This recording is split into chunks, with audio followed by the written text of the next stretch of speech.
The meeting has been split in two, as you can see, with a break in between.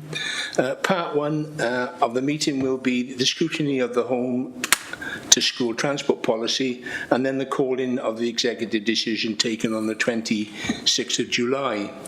In relation to Section 106 monies for Caldicot, we will then break until 12:30 and reconvene. We reconvene as part two of the meeting to scrutinise the respite provision report. There will be a dedicated public open forum for this item, and may I at this stage welcome the presence of Matt Sidwell and Catherine Parsons. Thank you very much for attending, and we look forward to your contribution. I'd like to explain to members, because this sometimes gets out of proportion, that watching online and scrutiny committees do not make decisions, but they offer views to the Cabinet to assist their decision making. I want to emphasise this point to ensure there are no misunderstandings about the role of the scrutiny committee and the powers of the scrutiny members. I would also especially like to thank any other attendees, whether they are online or whether they're going to be in the chamber. I don't think there's going to be many in the chamber today, so it will be online on the open forum. So with that in mind, can I ask for absence and declare interest before the meeting begins, please, from anybody in the room? Okay, and then let's go on to apologies for absence, please. We've got apologies, Chair, from Councillor Christopher Edwards, and we have substituting today Councillor Louise Brown. Thank you. So item 3, public open forum for home to school transport policy. Can I then ask the first person to please speak, and I think that will be Matt Signal, sorry. Can I ask you, Matt, to start your presentation, please? Yes, hi everybody. My name is Councillor Matt Sidwell. I represent Mathden Community Council and also an interested parent in relation to the home to school transport policy. Following a recent inspection by a qualified health and safety practitioner that raised concerns of inviting pedestrians to cross a busy A road on a section without an official crossing not being health and safety acceptable, how can the council and their road safety audit team honestly say a full review has taken place and that they are consciously asking children to walk to school, crossing an A road without a dedicated crossing, walking on a pavement that at times is not wide enough for two of them to walk side by side, and that forces children to breathe in toxic fumes from stationary and moving vehicles, something that was witnessed a couple of weeks ago where the children were forced to walk to school due to a road traffic incident that didn't allow the buses to get through, where children actually reported when they got to school that they had to be sent home with severe headaches due to the toxic fumes being breathed in, and a number of them being sent home for health issues.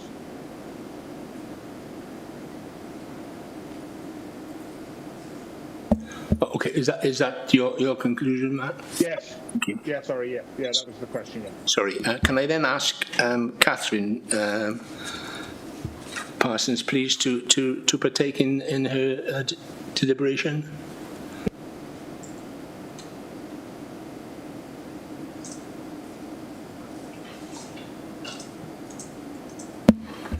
There doesn't seem to be any reply. Is Catherine online or?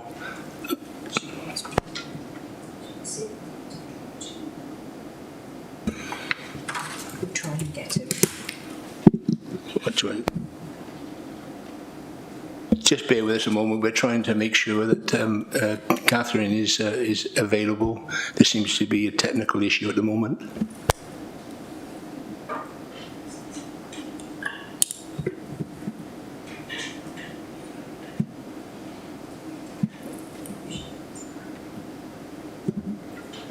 Okay, fine. We obviously have a technical issue there. Perhaps I can carry on, and if we can recover that signal, we will allow Catherine to come back in.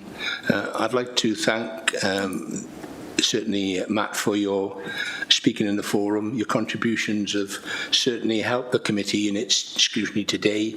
So we will be grateful for your time, and we are very welcome to. You are very welcome to stay and observe the meeting from the public, from the online, if you wish to. We will now move to the formal committee decision on reports in front of us today.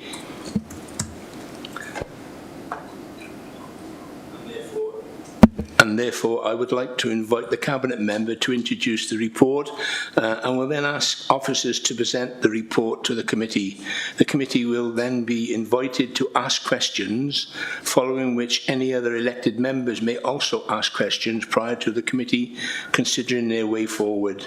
So may I ask the Cabinet Member, Councillor Grocott, to introduce the report, please, and then we will move on to Deborah Hill and Howells, head of the Carbonisation Transport Services, to present the report. So can we carry on with Councillor Grocott, please? Thank you, Chair. Just to put this into a context for members of committee, every local authority has a statutory duty to consult annually about home-to-school transport and to publish that policy by the 1st of October. This is then available to parents who have children at school who might be involved in some element of that policy. So it means that when they come to apply for the following year, they know exactly what the policy is. So this is the consultation that's taken place over the late spring and summer. We're now bringing it to you. As the Chair has said, this is part of the scrutiny process, and Cabinet are really very interested to know what the views of members of the Council are, that we can actually stack beside the views of interested parties, and particularly parents, of course. The consultation has been wide, and I'd like to pay particular thanks to Becky and to Deb, my two officers who are here with me this morning. They have really gone to very great lengths to make sure it's a very full consultation. For example, every parent who has a child who uses a bus has been invited to participate. We've gone to all the hubs and invited them to advertise the consultation. We've told schools to tell their children to remind mummy and daddy to have a look at the consultation. And the results, therefore, I think, are representative of a wide variety of opinion from right around Monmouthshire. I think a couple of points I would put, excuse me, so there's some context to the consultation as well. The first is that the Welsh Government has now got a sort of a step ladder of preferential ways of travel. And at the top of that ladder is safe routes, walking, cycling, scooting, which have very obvious benefits, not only for the children themselves in terms of exercise, but also for the environment, because it helps us to reduce the number of internal combustion engines travelling the roads of Monmouthshire in a time of climate emergency. So that would be our preferred way of getting children to school. Of course, it's not always possible. So the next step on the ladder would be to use public services. And we use those already. I said when I introduced this at Cabinet that I live very close to King Henry VIII School, and I see the public service buses coming past. They divert off their normal routes every day to drop school children off at King Henry VIII, and that's been the case for many years. And we're looking to expand that, and the benefits are, again, not only that it would cut down the number of vehicles, but perhaps more importantly, it will help us to protect and preserve some rural routes that are in grave peril at the moment with the terrible situation in which we find public transport throughout the country. That failing, we are then looking to provide school transport. In a county like Monmouthshire, last year that cost us £6 million. That's £6 million that is removed from other elements of the education budget that could actually be used to educate our children. And so I hope you can see that from my education perspective, the fewer children we need to transport on buses, the more money is available for educational matters. And to add to that conundrum, for next September, the start of the school term coming up shortly, there will be the need to put an extra 70 children onto transport, so that our school transport budget will already be in deficit because of that extra demand that we face. So it's within that context that I hope you can see that school transport is one of the more difficult areas in my portfolio. And it's a matter of balancing the need to get children safely to school with the need to maximise the potential for the system more widely. Now, members, you'll be seeing and hearing quite a lot from me this morning. So what I'd like to do at this point is to hand over to the experts who have actually undertaken this consultation and ask them to make any comments they would like to, but also to discuss with you and answer questions that I'm sure you'll have. So thank you, Chair. Thank you, Councillor. Yeah, carry on, please, Deborah. Thank you. I'm Deb Hill-Howells. I'm Head of Decarbonisation and Transport. Alongside me is my colleague Becky Pritchard, who's the Commissioning Manager. And we both hold responsibility for passenger transport, and home to school transport falls within that bracket. I think it's probably helpful to members if I actually explain what our policy currently is, what our statutory duty is, and what the proposals are within the current transport policy. So home to school transport is governed by the learner travel measure. That places a statutory responsibility on local authorities to transport pupils who live 2 miles away from their school if they are primary age pupils, or 3 miles away if they are secondary age pupils. Monmouthshire actually goes above that, and we actually transport primary age pupils if they live 1.5 miles or further from their home, or 2 miles if they are secondary age pupils. Beyond that, we also have a responsibility to transport pupils who do not have an available walking route for them to safely travel to school. So we would then, in that instance, look to provide home to school transport. It is a discretionary power to provide home to school transport for faith medium education and for Welsh medium, albeit we do automatically provide both faith and Welsh medium if they are attending their nearest suitable school. In terms of determining whether someone is eligible for transport, we look at their distance criteria. We also look at their nearest suitable school. There is no definition in the learner travel measure of what the nearest suitable school is, so we set out in our transport policy what that is. When we're looking at that, we will try to accommodate wherever we can the requirements of those individuals, but we will not provide transport for parental preference. That is specifically excluded from the learner travel measure. So therefore, if someone chooses to go to a school which is not their nearest suitable school, they will not be eligible for free transport because their parents have chosen to opt out to their nearest school. Beyond nearest school, we also in Monmouthshire provide transport to their catchment school if they are two different schools. So that's the context within which we provide home to school transport. In the last academic year, we were actually transporting 2,420 pupils on a daily basis.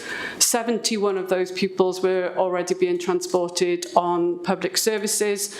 It was in excess of 100 prior to the COVID pandemic, but as a result of the pandemic, their services reduced. Therefore, we were obliged to put more on dedicated home to school transport. So on an annual basis, we will review our transport policy, we will reflect on what is working well, what we perhaps need to bring more in line with other local authorities, and where we see opportunities to make improvements. So one of the biggest areas this year is we've tried to incorporate the Welsh Government's transport strategy. They have adopted in their transport strategy a hierarchy, which actually, as Councillor Grocott mentioned earlier, was active travel, then it's public transport, and then it's ULEV vehicles, and then it's a private motor vehicle. So in terms of our transport strategy, we've identified that as actually active travel, public services, then dedicated transport for those that we can't actually put on public services. The consultation started at the end of May, it concluded at the end of June, and as has already been explained, we contacted all parents who are already in receipt of home-to-school transport or carers, and CYP on our behalf contacted all schools to make them aware as well. We also gave people the ability to provide hard copy surveys if they chose to via the hubs, and people also emailed us. In terms of the responses that we had back, I think it's broken down in the report, but I'll take you through those. I think it's fair to say faith came out as a clear concern, particularly from the faith community itself.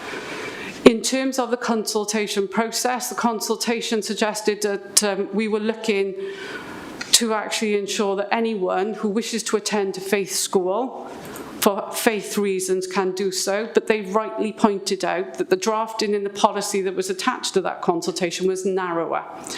That has been taken on board, we've reflected that, and you will see in the draft policy that's attached to this document that that is now much broader and reflects what we actually said in the consultation. We've shared that with the faith community. It's fair to say that some of the faith community are still not happy with that proposal, and they would like it to go beyond faith. We would look at individual cases, because the whole point of this is, as I've just said, parental preference. If you choose to go to a school for parental preference, you're not entitled to free home to school transport. Therefore, if a parent is elected to attend a faith school for non-faith reasons, i.e. parental preference, then they should be, in our opinion, evaluated by the same criteria that those pupils who are going to mainstream schools would be evaluated against. Anyone who applies for Welsh medium, there is no parental preference. They are actually going to be taught through the medium of Welsh, which is why there is no eligibility in terms of parental preference there. So we have reflected on the responses to the faith learners. We've amended our policy. You'll be able to see those changes in that draft document. Public transport, we did get feedback on the public transport. It is fair to say that we have had perceptions expressed to us where they consider it is not safe for learners to be on a public bus where there will be passengers on that vehicle who are not DBS'd. So just to provide context, what we have said is we will only allocate 80% of the capacity of a public bus to enable the community to still be able to access those buses, because we are using this as a cross-financing and a blended policy so that we can ensure that the financial viability of our public buses remains so that our communities can still access those buses. So they've raised around DBS, they've raised around the reliability and punctuality of those service vehicles. There's also been suggestions that some parents may wish to travel with pupils who are allocated a season ticket, and parents may wish to travel with them. There's also been suggestions that going on public transport will increase the stress of learners. As I've already indicated, we already have learners who are travelling on public bus services, and in vast majority of Wales that already happens as standard.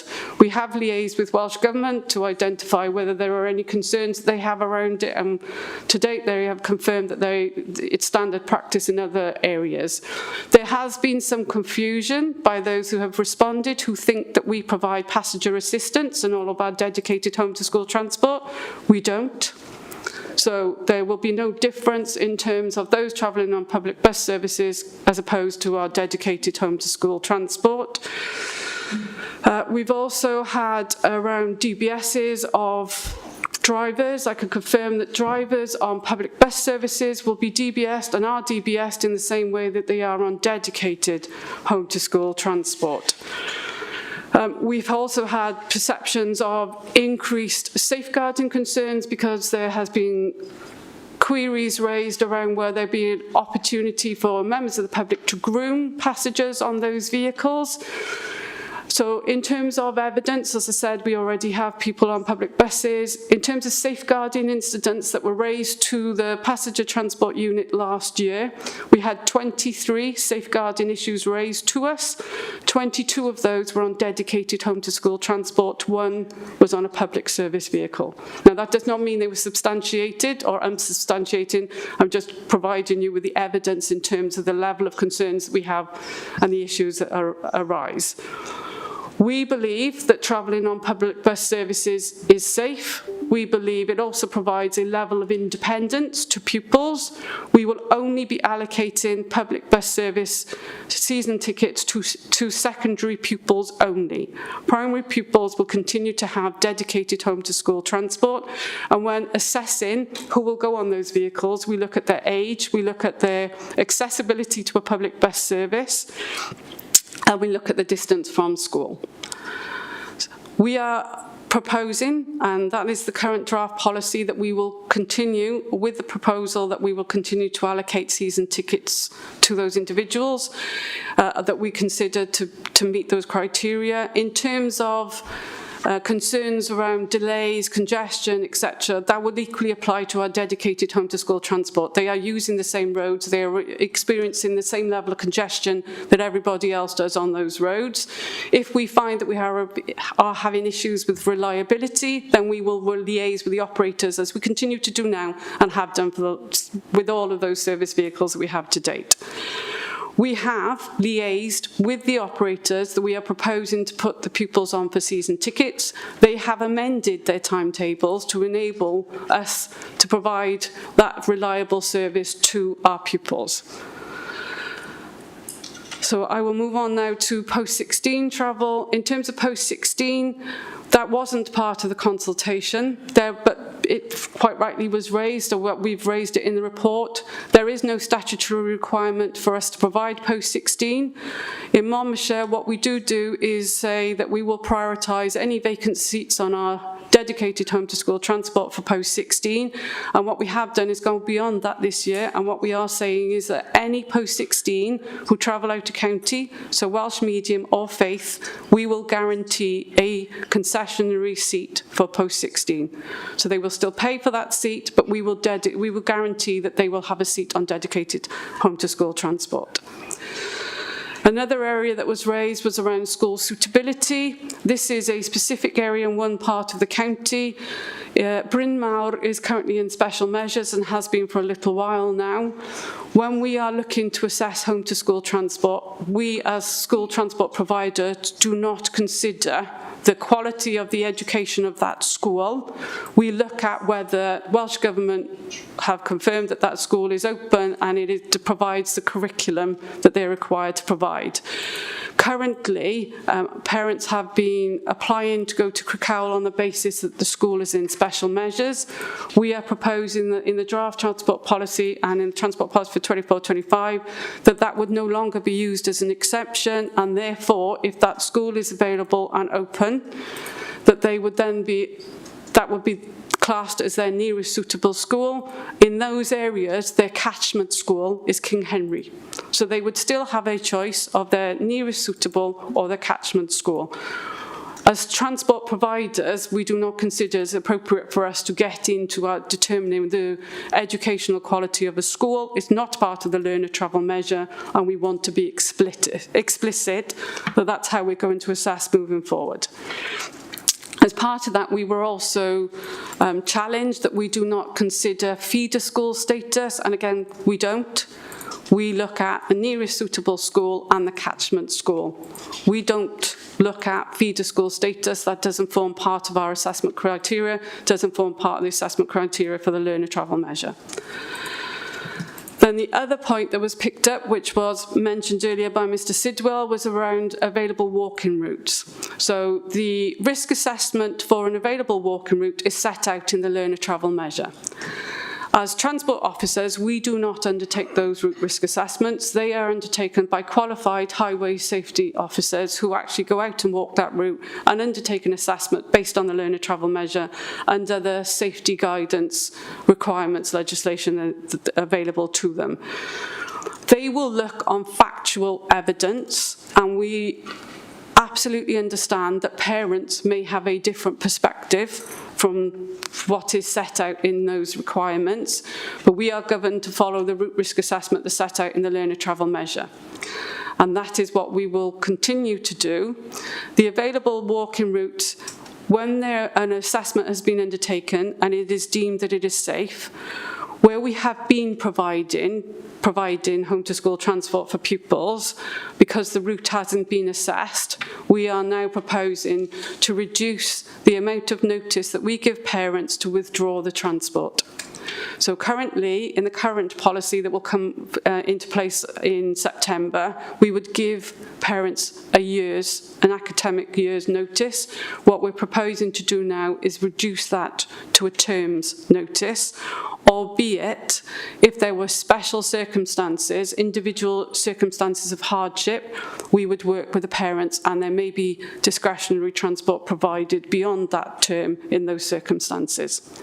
And there are opportunities throughout our policy where we actually have discretionary transport. For instance, if a child has got a disability that prevents them from being able to walk to school regardless of their distance, we would look to provide transport if it's evidenced by medical information, and the same with a primary age pupil if their parents are unwell and able to assist them and accompany them walking to school. Again, we would provide discretionary transport. So in terms of the walking route, we do appreciate that it does cause consternation with parents. Their parents have a different perception sometimes of the safety of that walking route. We will always be guided by our highways colleagues, but there are appeal procedures in place so that if a parent is unhappy with the assessment of that route, then we would actually go back out and walk that route with them. We would review it with them, and they can do that at any time. They can ask to actually walk the route with the highways officer, and we're doing that actually tomorrow with the parent. So we will always do that. What we will not take into account, and what highways officers can't take into account when they're walking a route, is non-compliance with the law. So for instance, if there are perceptions that people are speeding in excess of the speed, which will be 20 miles an hour shortly, then we wouldn't take that into account. That is the matter for the police to enforce.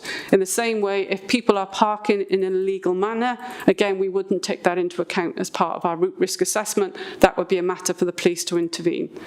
Where there are issues of brambles, etc., we're really grateful when parents or other people contact us, and we can arrange for that to be done as quickly as we are notified about it.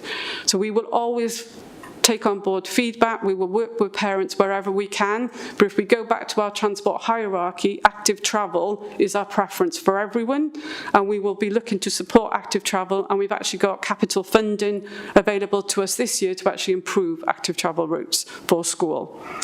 In terms of other policies that were actually, or other issues that were raised to us, there were people that challenged what would happen when the transport policy, if this is adopted, what happens to those who perhaps, for instance, have gone to a faith school because of parental preference, if I could speak.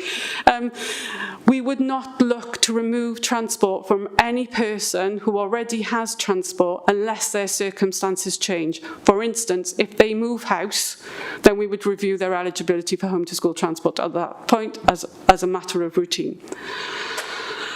I think they were the primary points that we've had back, and in this I will pass over now to questions.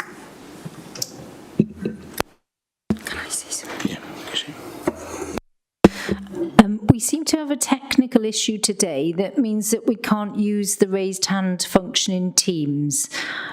So that's why you won't see it, those who are remotely, and you won't see it in the chat. So we're going to have to do this the good old-fashioned way and just be polite and put our hands up, if that's all right with members.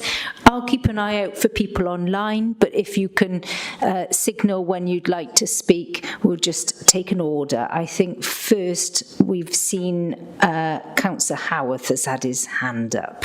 So. Yes, Chair, it's just one quick question really before I'll let somebody else come in. I just wanted to clear up there. I couldn't understand really reference to Welsh medium and faith. We have a duty in a law. We have a duty to provide transport, or we don't have a duty to. I just want to. I couldn't understand what you said there about we have to or we don't have to, but we do because we're very kind. Can you just explain which one it is for me, please?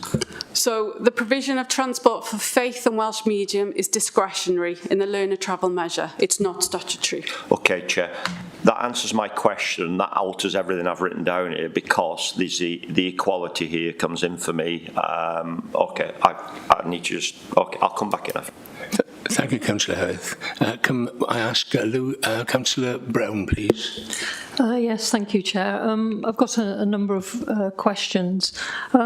Basically, a consultation response stated that parents would have to travel with under 14s, as this age group is particularly vulnerable to grooming and assault by members of the public who are not DBS checked. You've mentioned, obviously, that there's a small percentage at the moment of people who travel by public bus, but obviously, as you increase that percentage, your risk of unfortunate incidents could also increase. And also it needs to be bared in mind that this policy isn't supposed to start this September, it's supposed to start next September. So any moving to public buses is actually September 24. How do you intend to review safeguarding measures? Surely these should be in place beforehand. Will the teachers, pupils and bus drivers get training on preventing grooming? Will school children be regularly surveyed in view of the fact that children and young people will be embarrassed to report it? You have already indicated a high level of evidence on the need for it to be substantiated. I would request that there is a further report to this committee on the measures being taken before wider scale introduction in September 24. I've got a few other questions. Should I go through them now or... We prefer one at a time, please, Councillor Brown. Anyway. So in terms of safeguarding, as I've mentioned, all of our drivers are DBS trained, whether they're on public services or whether they're actually on dedicated home to school transport. Our evidence to date is that actually is dedicated home to school transport where we have more incidents rather than public buses. We've worked with Welsh Government and we are continuing to talk to Welsh Government in terms of the experience from all the other authorities that use public bus services. We do provide safeguarding training for drivers. We make that safeguarding training available for public bus drivers as well. In terms of perceptions of concern, I think I can't evidence perceptions. I can provide you with the evidence to date of our experience of using public bus services. We have already used public bus services. We will continue to use public bus services. What the policy, you're quite rightly, is 24-25. That is looking to adopt the transport hierarchy that Welsh Government have put in their transport strategy. But we already use public bus services. We're actually trying to just align the policy element of it. In terms of what we will do to monitor, we monitor all of our drivers all of the time. We go out and do monitoring on site to ensure that the drivers, the passenger assistants are actually undertaking the duties that they're required to do. We liaise with our operators when we get feedback from schools, when the X73, I think it is, if it's arrived late, instantly we will get a response from the school. We will liaise with the operator straight away to ask them what's happened, and they will actually advise us whether it was congestion, whatever else on the school, and where we had the one reported incident, then those buses where they have CCTV, we will review that, and they'll go through the same safeguarding process, regardless of whether they're on home to school transport, i.e. dedicated home to school transport, or whether they're on public buses. In terms of your reference to 14-year-olds, the learner travel measure suggests primary age pupils will be accompanied by adult. That does not apply to secondary age pupils. So we would not expect secondary age pupils to need to be accompanied by parents. If they choose to accompany their children because they're concerned about safety, then that responsibility and cost would be for the parents, not us as providers of home to school transport. Okay, can we then take one more question from you, Councillor Brown? Yeah, I've got quite a number actually, but Well, that might not be that may be a problem because others are going to be in line to talk. But just take one more from you at this moment in time. Yeah, I think the concern is about the guidance on available walking route, because it actually says whether or not it is sufficiently dangerous, and the learner traveller measure makes it clear that it should be on the basis of safety, and I don't think the wording of it is the same as in the learner traveller measure. And the other point is the learner traveller measure Wales 2008 actually indicates that you assess each academic year on the travel side, and it's for the following academic year. So if you shorten the notice period to a term, you're not actually aligning yourself with the legal responsibilities within that measure. So I wanted to ask about that. Thank you. So the learner travel measure, you're quite right, says we need to review our transport policy on an annual basis. That's what we're doing. We went through this process last year. We proposed in that process that we would provide a year's notice in terms of the academic term for notice of the changes as a result of an available walking route becoming available. What we're proposing to do in 24-25 is shorten that notice period to a term. That is not changing the notice that we need to do in terms of the notice for the review of the transport policy. They're two different things. So the transport policy is what we're doing now, and if this gets adopted, and it needs to be reviewed and reflected upon from today's scrutiny meeting, the revised policy will then go in front of Cabinet, and it will be published by the 1st of October, so that parents applying for school places to commence their academic year 24-25 will be aware of the transport eligibility criteria before they apply for their school places. They will be aware at that point, if this policy gets adopted, that if an available walking route is made available, depending on whether it's 12 months or a term, that would be the notice period in the event that a walking route becomes available to them. They are two different things. Yeah, I think looking at the section, it would be worth having a look at that again, because it seems to suggest that there's an individual look at each learner in terms of the definition of it. So it would be worth checking with legal on that, please. Thank you. Thank you, Councillor Brown. Can I invite Councillor Powell, please? Thank you, Chairman. Yes, the question I was going to ask was, where exactly was it that the gentleman was saying that it wasn't safe to walk, and I didn't quite hear from him. But I'd also like to make a comment about the secondary school children.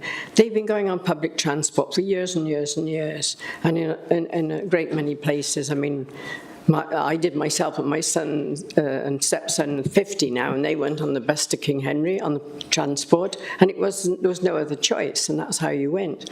I mean, that age of children, to be fair, are perfectly capable of going off by themselves and going to the cinema or going to town. So why can't they go on the public bus at that age when they're going to school? Because there's always a lot of other people on there. I mean, I think it would be very noticeable if somebody was sort of trying to chat somebody up, and the other public could notice as well as the bus driver. So I think the main problem is to make sure that all the primary school children are looked after with care, and if they have to go on public transport, obviously they need somebody with them.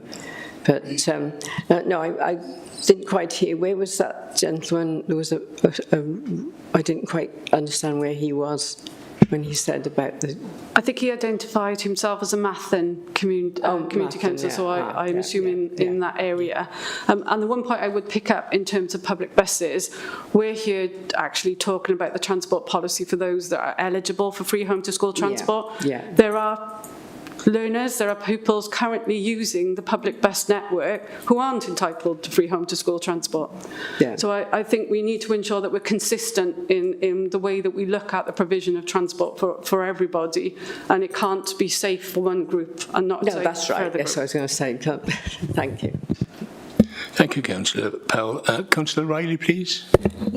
Thank you, Chair. I want to say initially thank you for the report, and I'm extremely impressed with it, to be honest. It's quite commonsensical and it seems very fair. There are two matters that I picked up on, one of which Councillor Powell has already addressed, is that I would like to know if that pollution-related sickness is substantiated, because that is obviously very concerning. My other question would really, if I can go on to the next one, is the Bryn Mawr special measures issue, because if that school is in your catchment, I can completely understand why parents would have concerns about that, and I just wonder what input we have into getting updates and seeking what improvements they're making at Bryn Mawr, because you can understand people wanting to vote with their feet and have their children go to a different school. Thank you.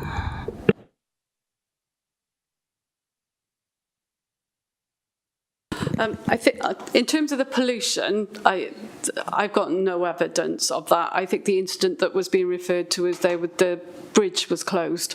When the bridge closed, the whole of Monmouthshire essentially was constrained. And I know we had pupils on buses for hours because we couldn't get them anywhere because the road network was gridlocked. I think we need to reflect on the fact that the speed will be reducing from September. It will be going down to 20 miles an hour. So hopefully that will ease congestion. But in terms of substantiating that was the first that we've heard that, so unfortunately I can't on that. In terms, I know Councillor Grocott wants to talk about the special measures, but in terms of us as officers and what we're doing, we do liaise with Bryn Mawr. We are aware that they've had a number of inspections very recently, and they are very positive in their view that their situation will be changing shortly. But I'll hand over to Councillor Grocott. Yeah, I can just say a little bit about what being in special measures means and why I'm confident that our proposed policy is reasonable. In legal terms, putting a school into special measures means that it is incapable of being satisfactorily improved under its current leadership. And there are a whole variety of reasons why a school can be put into special measures. What that actually triggers is a huge amount of additional help and support to enable a school to be able to, once again, be able to provide a sufficient quality of education. And there will be repeat visits by ESTIN inspectors to a school in special measures, so that at the earliest possible opportunity, when a school has been able to demonstrate robust teaching, learning and policies, that it is capable of once again standing on its own 2 feet, then it does stand on its own 2 feet. But the reality of a school that, let's say, has just been put into special measures is that it will be receiving additional support from us as the local authority. It will be receiving additional support from EAS as the statutory body responsible for the standards and quality of teaching and learning in schools. So a school put into special measures is actually receiving a lot of support to enable good day-to-day practice. And then what ESTIN needs to be convinced about is that were that removed, the school won't fall back to the situation it had been in. But on a day-to-day basis in an individual classroom, the provision of support enables effective teaching to be going on. Chair, could I just come back on that? I suppose my concern is that cross-county boundary, bearing in mind what you've just said, that I believe slightly different, but Ysgol and Gwynllyu was in special measures for 10 years, and we don't have a secondary school that in Welsh medium education. So I am concerned about what you're saying is that it doesn't actually necessarily have an effect for a long time. Gwynllyu certainly has been in special measures. I'm not sure the exact length of time, but I know there was one point when they even asked if I would join their governing body to strengthen their governing body, which is one of the elements of local authority support that can be put into a school. I suppose the additional problem with Gwynllyu is it is the only provider for children in the north of Monmouthshire of Welsh medium secondary education. And then you've got a terrible balance, haven't you? Do you, on a daily basis, send a child from potentially Llantoni to Newport and back every day, which would be a round trip of 100 miles at least? So there is an element of parental preference coming in there. But the issue specifically about Bryn Mawr, which is the only school where this has raised its head, is that historically Gilwern was part of Brecconshire and looked towards Crickhowell, and some residents are still doing that. Our line, very clearly, is that the catchment school is Bryn Mawr. The next nearest school, the catchment school, is King Henry VIII. So actually, parents are asking us to do something which is not part of our policy anyway. And therefore, we do need to tighten up the wording around special measures so that that small group of parents who every year object to the way we've tried to implement policy so their children can still go to a Brecconshire school is actually brought into equilibrium with the rest of our policies. Thank you, Councillor Grocott. Can I then call Jackie Strong, please? Thank you very much, Chair.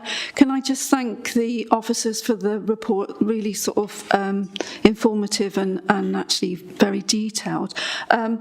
I think, Deborah, you made a really good point that we need to acknowledge that there are a lot of young people and pupils going to and from their homes to school using public buses that aren't actually, paid for by us as a county, particularly along Severn-side, and they're choosing to do so because they don't want to go to their, school in their catchment area. Really reassured to hear that the medical needs of pupils is being addressed, and also parents that might have a sort of medical emergency. So I'm really sort of pleased to see that you are responsive to that, because otherwise it's too sort of set in stone, and obviously people are sort of disadvantaged. The thing that I wanted to sort of kind of unpick is the issue of CCTV. Now, I never thought about that. I can't remember the last time I went on a bus. So obviously that forms quite a big bit of monitoring behaviour, and that sort of plays into sort of safeguarding and that as well. Do most buses have CCTV? That's just a off-the-cuff question.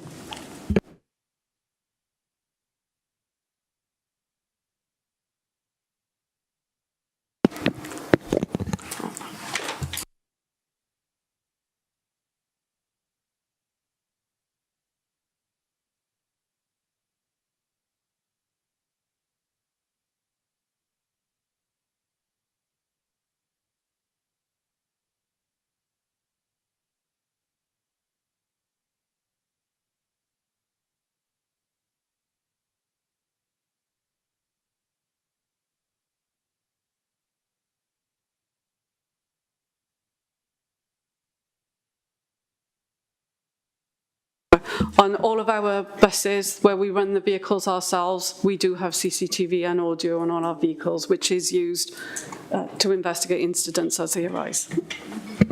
Thank you. Can I ask Councillor Broomfield, please? Thank you for waiting patiently. As you know, technical issues here at the moment, so carry on, please. Thank you. Well, Councillor Brown and Councillor Jackie Strong have just picked up on my points. I was worried about obvious behavioural issues that could occur. I just wonder how many times home to school transport has been withdrawn due to behavioural issues. I do note that you've already stated pupils are already using the public buses, but as Councillor Brown mentioned, numbers go up, so does the risk. So I wonder how complaints will be dealt with and how record keeping will be dealt with. Also, just a point I wanted to make as well, in the report, it says home to school transport will be provided for primary age learners where no public bus provision is available. But I noticed Deb said previously that public buses will not be used for primary aged pupils. So I just wonder if that needs to be changed in the report. Thank you. Firstly, thank you for highlighting that. If that's what it says, then it's incorrect, and absolutely we'll amend that so that it is very specific that it'll only be for secondary aged pupils. In terms of exclusions, the behavioural code currently means that we will only exclude pupils after repeat offences on a vehicle, and we exclude them for 2 weeks. Where we have had significant concerns and issues on a vehicle, we will offer parents the personal transport budget, and we will support the parent to take their child to school themselves. They are very rare. The majority of our pupils stay on the vehicles, with the exception of the 2 weeks exclusions, and we give notice of those exclusions as well. But we always liaise with the schools to do what we can to try and support those pupils to stay on the vehicles. We will liaise with parents as well. In terms of what happens if we get an issue, what happens is there is a formal process that we go through. If it's a safeguarding concern, we work with colleagues in social care and health. There is a process that is set out. Depending on the severity of the allegation, it may well result in an instant suspension of the operator or individuals concerned. We'll then go through a professional concerns meeting, which will be a multi-agency meeting. Depending, again, it may involve police who will attend those meetings. They will investigate. If they come back and say that there's nothing that they're of a criminal nature, then it gets investigated by the individual service area. If it's an external operator, or again, if it's an internal provision, again, we would investigate it. Depending on whether the complaint's been substantiated or unsubstantiated, there are different processes that we follow. But whether the individual is on a public service vehicle or dedicated transport, the same process is followed, and that is set out in the processes and the legislation and what we have to do. Sorry. I just wanted to add about the behaviour on buses. So we have to adhere to the All Wales Travel Behaviour Code, and in it there's 3 different sections dependent on what they have allegedly done. So it varies in 3 stages. If it's in a category 3, they've tried to set fire to the bus, say for instance, or something like that, then they would be instantly, that's it, they're off the bus. But the other 2 categories are very much that we work with the schools to decide what's going to happen. We send a warning to the parent, they have a first warning. Category 2 is 1 warning only, and then you get suspended. Category 1 is that you have 2 warnings and then get suspended. But we obviously keep all the emails and work with the school as well so that they can help.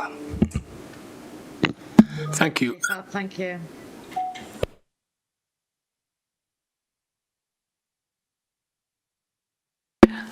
Yes, thank you, Chair. Sorry, I wasn't ready for that, but yeah, sorry, I'll find it. Yeah, I think one of the questions that I wanted to ask was, I believe that we've just had a submission on Outlook from the lady who couldn't actually attend. I don't know whether that can be read out by the committee, but one of the things was about faith, and I just wanted to clarify that on the faith side, that the change in the policy will have no practical impact on current and future eligibility of free transport to faith schools, and if you could confirm that, because I was a little bit concerned about the wording myself, because in the extra section that's been put on, it says nearest faith school, and it doesn't say what you said in your introduction, nearest suitable faith school, because obviously, for a Catholic pupil, their nearest suitable faith school will be the Catholic school as opposed to the Church of Wales school. And I just wanted to clarify that that the changes in the wording, because obviously there's been quite a lot of concern about this particular area because of the disparity between the introduction to the policy and the draft policy itself, and you've amended that, but I'm just wanting to have a look at that. But I don't know whether the committee, somebody from the committee could read out the contribution from, I think, Catherine Parsons, because she can't get in because of technical reasons. I don't know if that's possible at all, Hazel, but I was just asking about that. I think it was just really the question about the clarifying that the changes won't actually make any difference. Thank you. Thank you, Councillor Brown. For those who are already at a faith medium school, there'll be no changes whatsoever. In terms of how we apply the policy going forward, hopefully, as I explained earlier, if they are going to a faith school for faith reasons, there will be absolutely no changes. They will still be eligible to get free home to school transport. If they are attending a faith school for non-faith reasons, i.e. they have not met the faith eligibility criteria of their chosen school, we won't dictate that, the school will dictate that, and they are therefore applying to that school for parental preference, then they will then be treated differently, because in terms of parental preference, they lose their ability to free home to school transport as determined by the learner travel measure.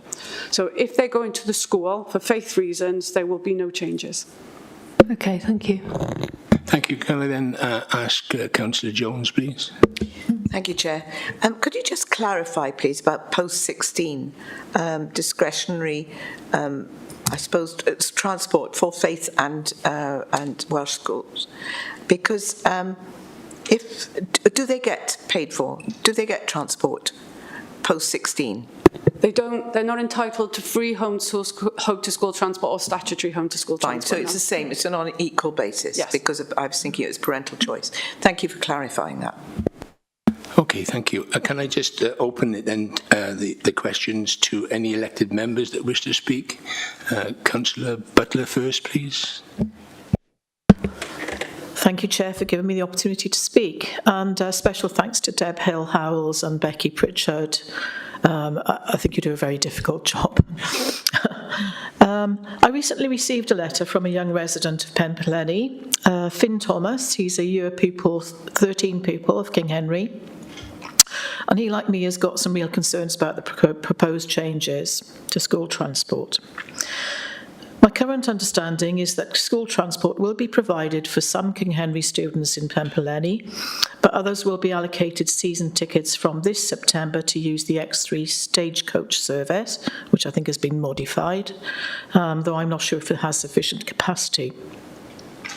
Finn, as a post-16 pupil, might get a seat on school transport, and there again he might not, but he will be able to apply for a travel pass from Welsh Government at a 30% saving, is my understanding. Beg pardon. Sorry.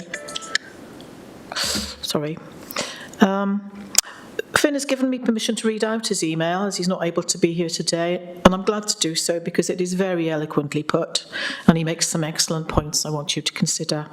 I think it's really important his voice is heard. He begins, Dear Monmouthshire Transport. After recently finding out about the proposal to use the stagecoach service bus from September 23 for transport to King Henry from Goitra, I'd like to express my concerns regarding this.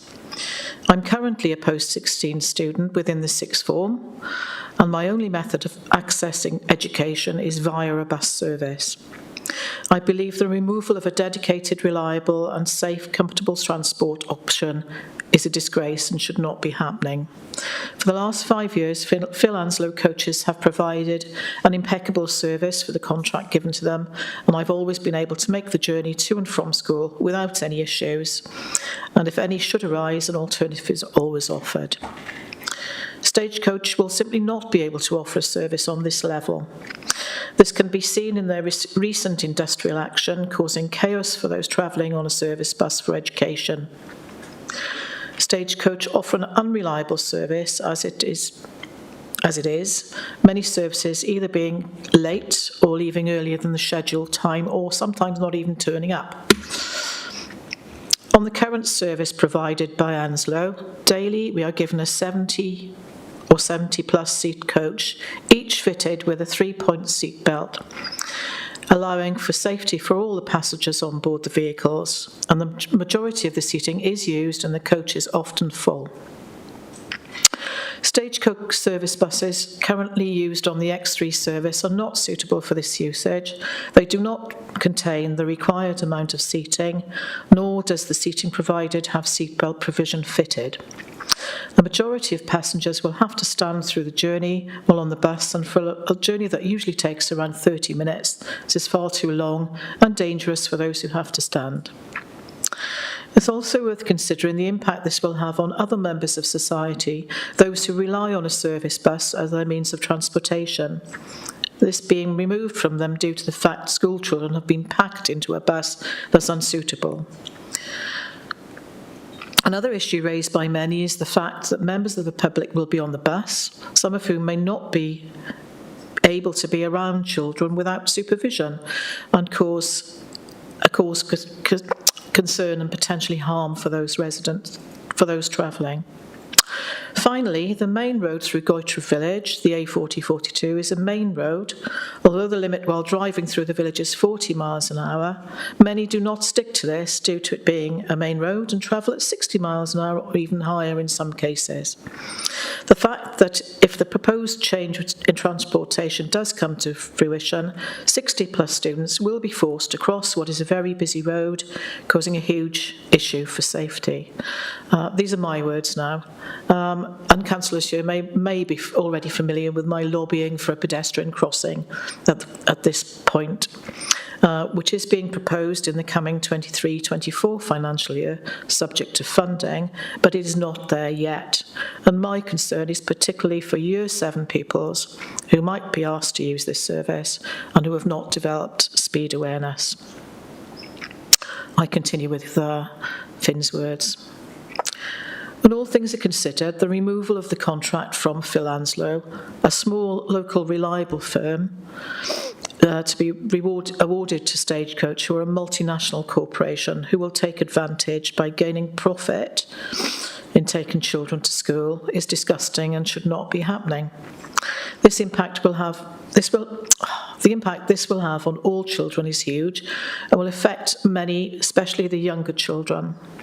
Some children have already expressed that they won't want to use the service and have already stated that rather using the service they will get driven to school by their parents, which will result in more cars on the road, therefore contributing to climate change crisis and making the whole purpose of school transportation contradictory.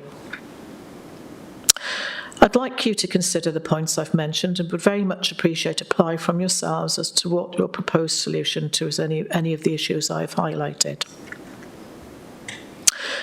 Although open to change, I do urge you to consider what would choose to be the best solution and take into fact the impact this will actually have on children using the service, rather than the impact it has on the council, as surely the children are the ones who matter. In my opinion, the best solution would be to continue offering a dedicated private service. Once again, a reply would be much appreciated with information as to your response on this matter. And thank you for taking the time of day to read this, and that's Finlay Thomas, who's a pupil of King Henry School. I would like to ask Deb Hill-Howells how many students will be using the public bus service from Penplenny in the 23-24 academic year, and whether this is likely to increase in the following year, and whether the potential withdrawal of a dedicated school transport is also being considered. Thank you. Thank you, Chair.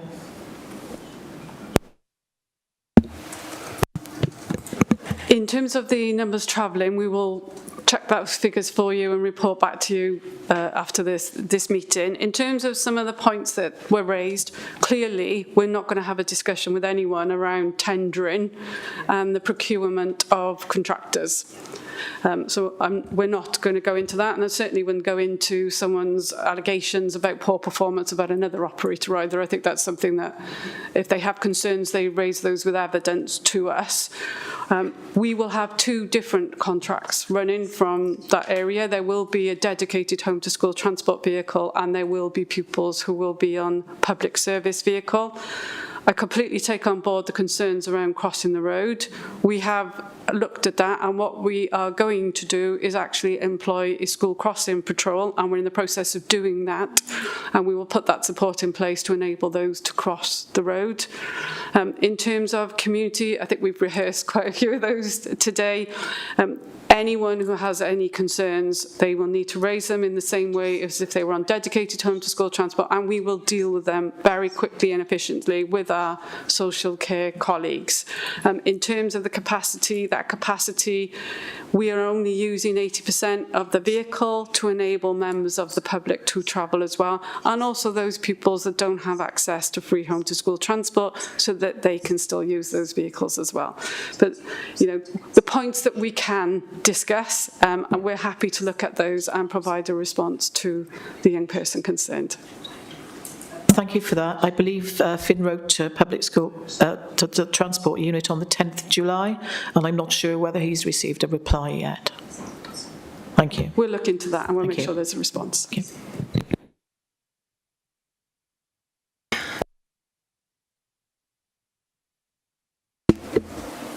Thank you, Chair. Thank you, officers, for all the work that you've done here. Just very quickly, could we have clarification on all DBS certificates applications, that they will all be issued from this authority and not from another area or other organisation? Because I can understand some people may have a DBS certificate from being in a charity organisation or something, but can we have clarity that they will all be from this authority? Thank you. Thank you, Councillor. So anyone on dedicated home to school transport, they will have to have a DBS issued by Monmouthshire County Council. We'll double check in terms of licensing and what they do and don't accept for their public service vehicles. I'll also check with my colleague, but they wouldn't, a DBS for a charity would not be relevant. They have to have a DBS relevant to their occupation as a driver.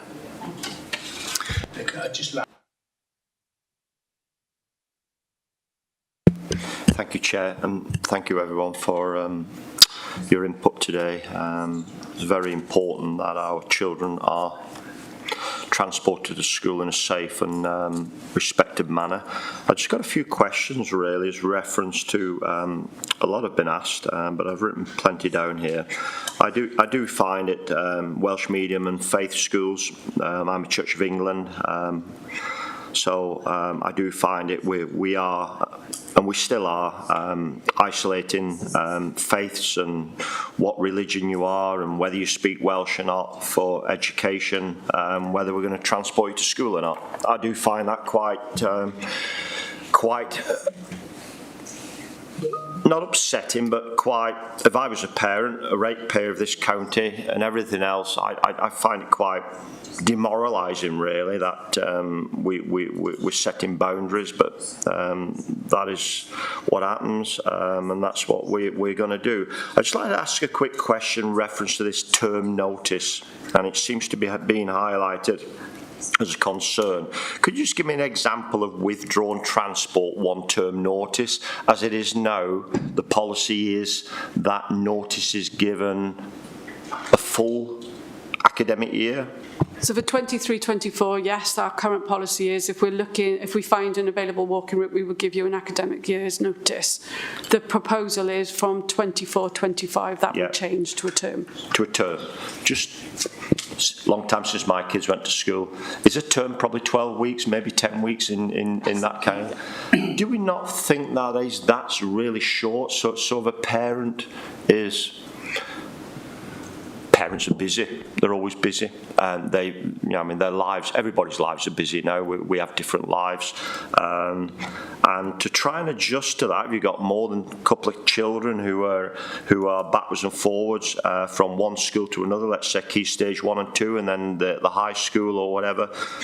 Do we not feel that term's notice is quite severe? I mean, give us an example why we've gone from that to a term, from one academic year to a term, because that is a big step, but it's a big step for families as well to lose that transport, to reorganise their lives, reorganise their jobs. You picture that yourself. That actually you were coming here today and all of a sudden somebody's told you, well, I will not be able to do that very soon because I've got to make sure the kids get to school. And that's one thing I've really highlighted from here. Give us a good example why you're going to do that. Because I don't agree with that.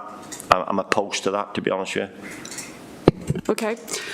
So in terms of withdrawing transport, at the moment, they would be underneath the distance eligibility criteria. So they would be living less than 1.5 miles from a primary school or less than 2 miles from their secondary school.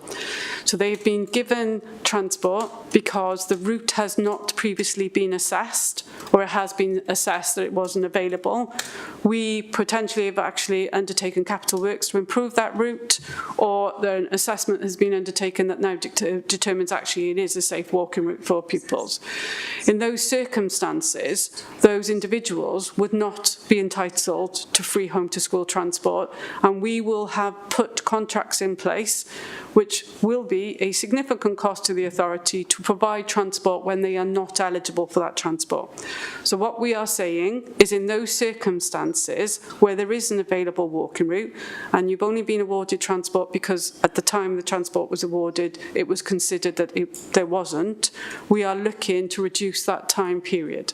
What I mentioned earlier was that if there was significant hardship, we would look at individual cases, and if there was a need, an evidence need that actually they needed longer to adjust, we would look at discretionary transport to enable that to continue for a longer period of time to support individual circumstances.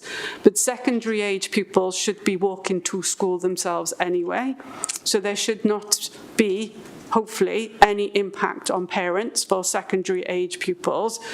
We take your point on primary, which is why we're saying we may need in those circumstances to look at short-term discretionary over and above the academic. But there may be circumstances where we don't, over the term, but there may be circumstances where we don't, and that's where we need to have the ability where there are walking buses, things like that actually schools can help support to enable groups of children to walk together, learners to walk together, access bikes. We need to encourage active travel, and that's what we're proposing to do by reducing the academic term. But there is never a circumstance for us where we will not take on board the individual circumstances of the parents and their children. Okay. You've answered that question, and I still don't agree with it. I think it's not enough time for parents. If you believe that we're going to put some works in place and get it all done within a term of 12 weeks, surely within planning applications and matters, this should be taken up in that, and that should be part of the planning process as well, that actually this safe route to school is being incorporated in this planning. And I think that's really important, so parents are well aware of that, because it's all about notice here. Could I just clarify, we wouldn't actually serve notice until the route had been assessed as safe. So we wouldn't actually say we're going to withdraw the transport while we're in the process of actually putting the route of making any adaptations. We wouldn't do any of that until the route had been completed and assessed as safe. Okay. So going back to our safety audit, i.e. the gentleman from Chepstow there, making sure that we have a full safety audit, that were done by our team here. making sure that they carry out that audit on request of yourselves or on request of local councils, town councils, who would authorise that safety audit, because I mean they are quite expensive. It's not a cheap process to do all that. Who would authorise that? Yourself? So we are fortunate actually in that in the highways team they've recently recruited an additional road safety officer. So there are 2 individuals in the highways team who actually undertake these assessments. So if we get a parent that challenges a route as being available, they generally do that through Becky's team. Becky would then contact the officers and ask them to actually undertake that route risk assessment. Super. And my last question then is and it concerns my area, is the X4 and I think maybe the X3 as well, kids, children, key stage 3 upwards, and the post-16 transport from Gilwyn area. As you know, Lynette Leal and Cliddock as well have to get into the village to catch that bus. There are many complaints, especially on certain days, that actually that bus is full as well. That's what they're paying for as well. How are we going to try and address that if that rises with this key stage 3 children and above and post-16? If we find that the passes that you're saying that these children will have, how will that be addressed on the basis of if the buses are overcrowded? The kids need to get to school, and paying passengers have an entitlement to that. So you might find post-16 kids may say, well, we have to get to school, but I'm not going the next couple of weeks, but I may go on the bus next week. So the numbers game for me on these larger communities is very important if we're going to shove the kids on the public transport side of it. How are we going to try and address that? Because it does cause a problem where I come from, that the buses are full and kids go home then, so they've got to try and get to King Henry in another means, and generally late as well. Deb, can you keep the reply brief, please? This is the last option. We've gone on an hour and 20 minutes and we need to close. Just so I could clarify, do you mean that the public service vehicles that they're trying to get on are full? Right, so we will monitor that with our operators in terms of fare box, because at this moment in time, through all the grant subsidies, etc., we are getting information in terms of fare box income, and I'm not aware of any route that is over capacity at this moment in time. But if the operators report back to us that they are concerned that the vehicle is reaching capacity, then we would need to go back and assess whether we needed to put a dedicated home to school transport contract in place. All right, thanks. Cheers, Chairman. Could I just say on a point, Chairman, I've just timed myself there around about probably 5 minutes of asking questions. Member of Public gets 3. Thank you, Chair. Thank you. We'll move on now because time is Chairman, could I just... no, I'm having no more questions. I didn't get an answer to the question that I originally asked. Sorry.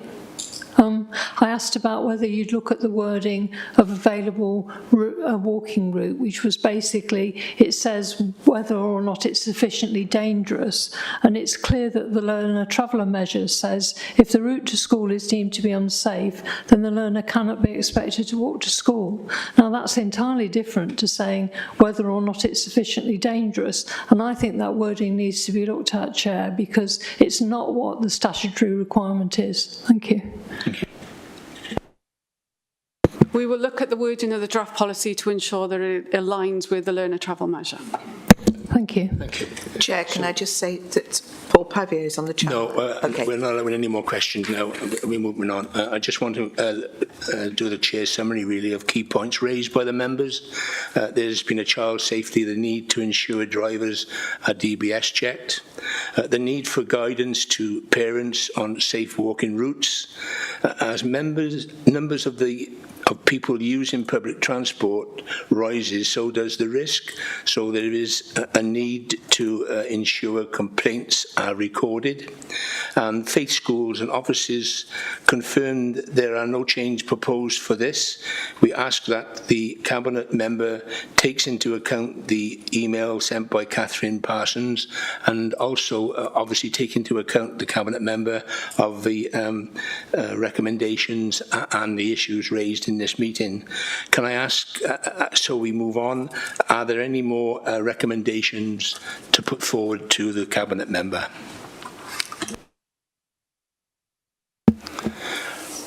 Sorry, Chair. I just wondered that there is another measure that's supposed to be looked at for all school transport on Safety on Learner Transport Wales Measure 2011, and it says that basically it gives things that the drivers need in terms of training, but it also says that every bus should have a seat belt for each seat, and I don't know whether all the public buses that we use do. If they do, that's fair enough, but I think that needs to be looked at as well. Thank you. Yeah, can I ask the Cabinet and the team to take that into account, please? Chairman, may I just include that actually, this term notice, can I make sure that we cover that within making sure that we have the right formula to use to notify parents that it's going to be withdrawn, the timescales, etc., and the appeals process. I think that's really important that we cover that with that, making sure they are well aware they can appeal it if they feel they need to, if the transport's withdrawn. I think it's making sure they know, because it's all right to withdraw something and say, well, that's it now, but if there's a process to go through. Yeah, thank you, Councillor Howarth, and we would I'd ask the Cabinet and the members to add that to your policy. Thank you.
Okay, can we make a start then, please? Because time is running on. Thank you, members. Can we sit down and make a start, please?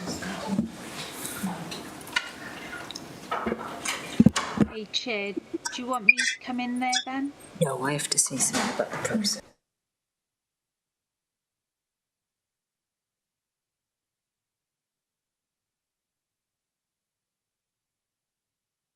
Okay, the call-in relates to the Cabinet members' decision taken on the 26th of July 2023 relating to the Section 106 monies for Caldicot. The agenda includes a report taken to Cabinet, the integrated impact assessment and the Cabinet decision log and the call-in request. I'm going to ask Hazel to give a brief on that stage now, please. For the purposes of members of the public, the process that will be applied this morning is the Council's call-in procedure outlined in our Constitution. The purpose is to consider the appropriateness of a decision that has already been taken by the Executive, a decision that has been called in by members of Scrutiny for scrutiny by the People's Scrutiny Committee today. Just for everyone to note, this committee is not able to make a decision itself, but having followed the Council's call-in procedure, it can do one of three things. Firstly, it can accept the Cabinet member's decision. Secondly, it could refer the matter back to the Cabinet member for reconsideration with reasons. Thirdly, it could refer the matter to full Council for consideration with reasons. The call-in procedure allows for members who requested the decision to be called in to speak first, and that will be Councillor Dimmock, outlining reasons for calling in the decision. The Cabinet member, Councillor Grocott, will then be invited to respond, following which officers will respond. The Chair will then ask the Scrutiny Committee members to comment if they wish to do so, and there will then be an opportunity for any other elected members to ask any questions prior to the committee considering their way forward. Only members of the committee will be able to agree on the course of action proposed. Thank you, Hazel, for that. So can I then move on, and we need to ask the court in brief outline the reasons for calling the decision for one member to be present. That would be you, would it be Councillor Dummick? That's correct, yes. Councillor Pavia and Councillor John are also here online to support the call-in.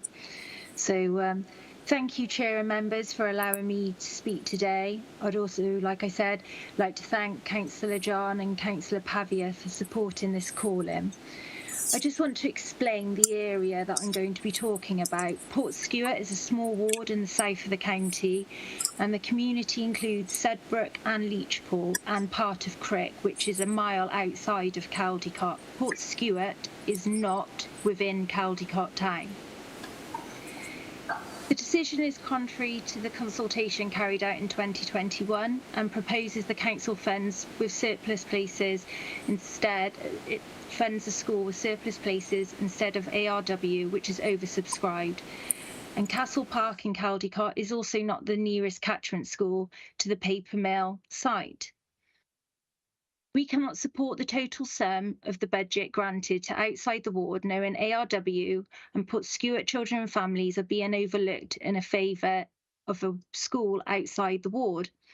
I have children who live on the paper mill development in Sedbrook and in Treetops, the estate in Portskewett opposite ARW, who cannot attend the local primary school and are having to travel further afield to Caldicot or even Chepstow.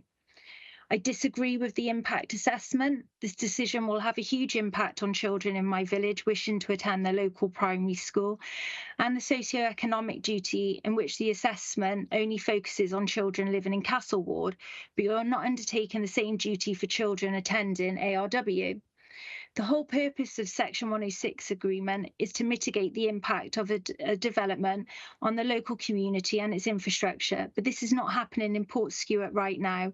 We are taking away this financial contribution and spending it in another ward entirely. The Section 106 document states the fund should be shared between the two schools, and I would support this. And we would be following through on the commitments outlined in the Section 106 document. And there may very well be a small minority of families who do not want their children to attend a local church school. However, after speaking to my residents at a local community event on the Saturday after the Cabinet meeting, and a large number of comments on my Facebook post sharing the video, and the emails I've received, they are furious over Councillor Grocut's unawareness of what residents would like. And when they said people would not want to send their children to a church school. This is a very weak argument from the council to bolster their decision to take this money from Portskewett. Most parents want to send their children to ARW for a number of reasons. It is local. They want to be able to walk their children to the local primary school. They want their children to attend the local primary school where their neighbours' children attend. Their faith, and because it's a very good school. We spoke earlier in this meeting about active travel and how important it is for children to walk to school or scoot to school. Walking and scooting to Castle Park to provide spaces for Portskewett residents defeats what you are trying to achieve here. This is far too far away for little legs to walk to primary school, so parents will drive, causing more of an issue in Caldicot along Church Road. I have to ask what the Cabinet has been doing for the last 15 months to not have a project ready to go. Why have the Council not been working with the Board of Governors before now to identify improvements to increase the capacity at ARW, so local children can attend their local school?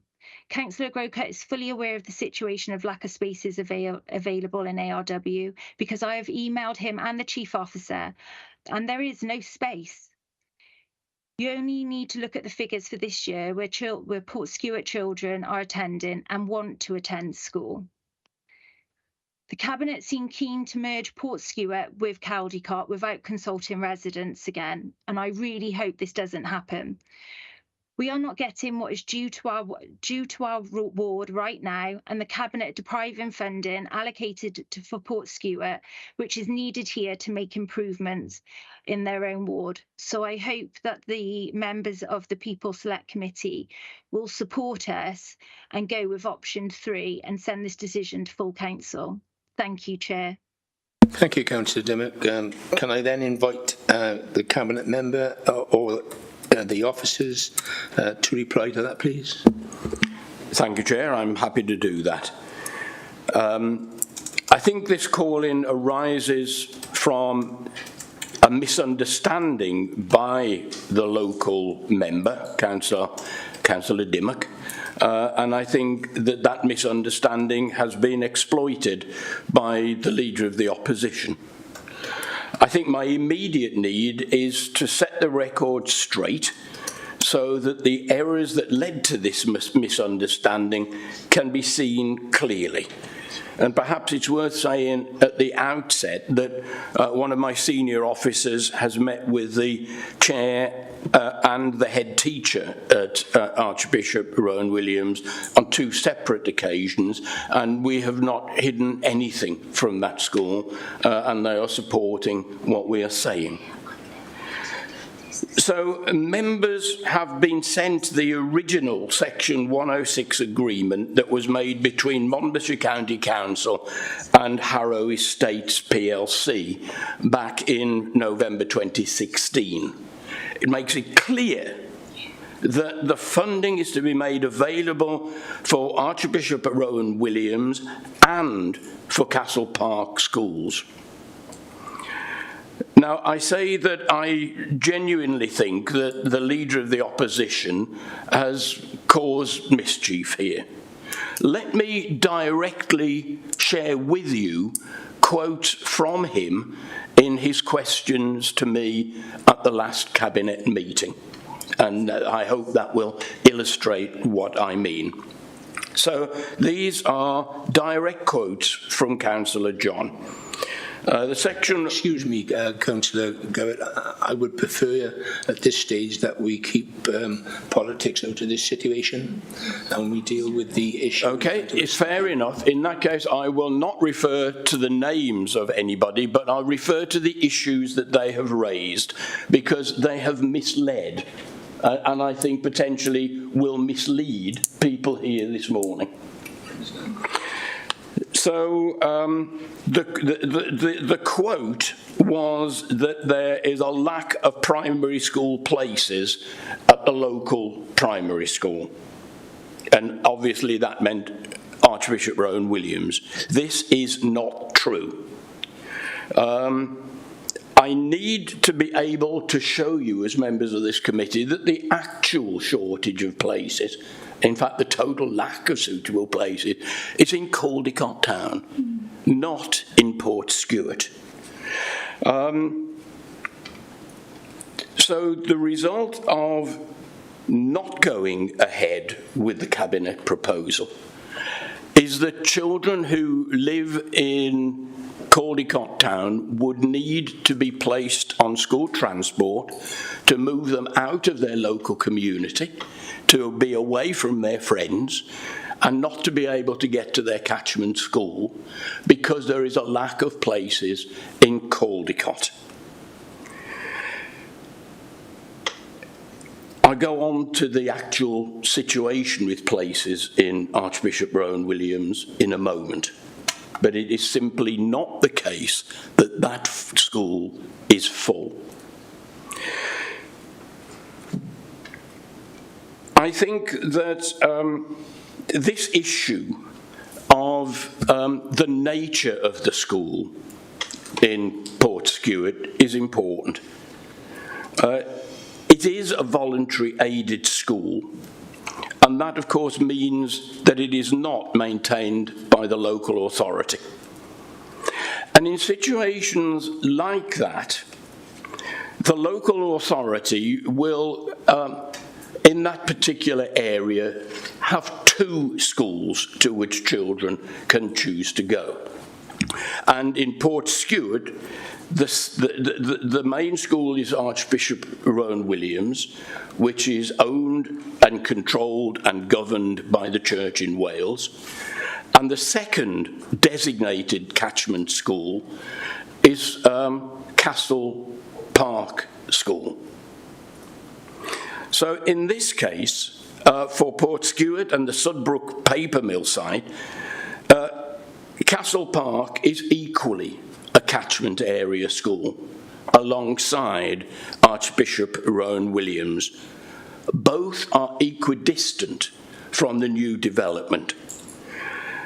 Archbishop Rowan Williams has a capacity of 210. Currently, on September the 1st, there will be 206 pupils.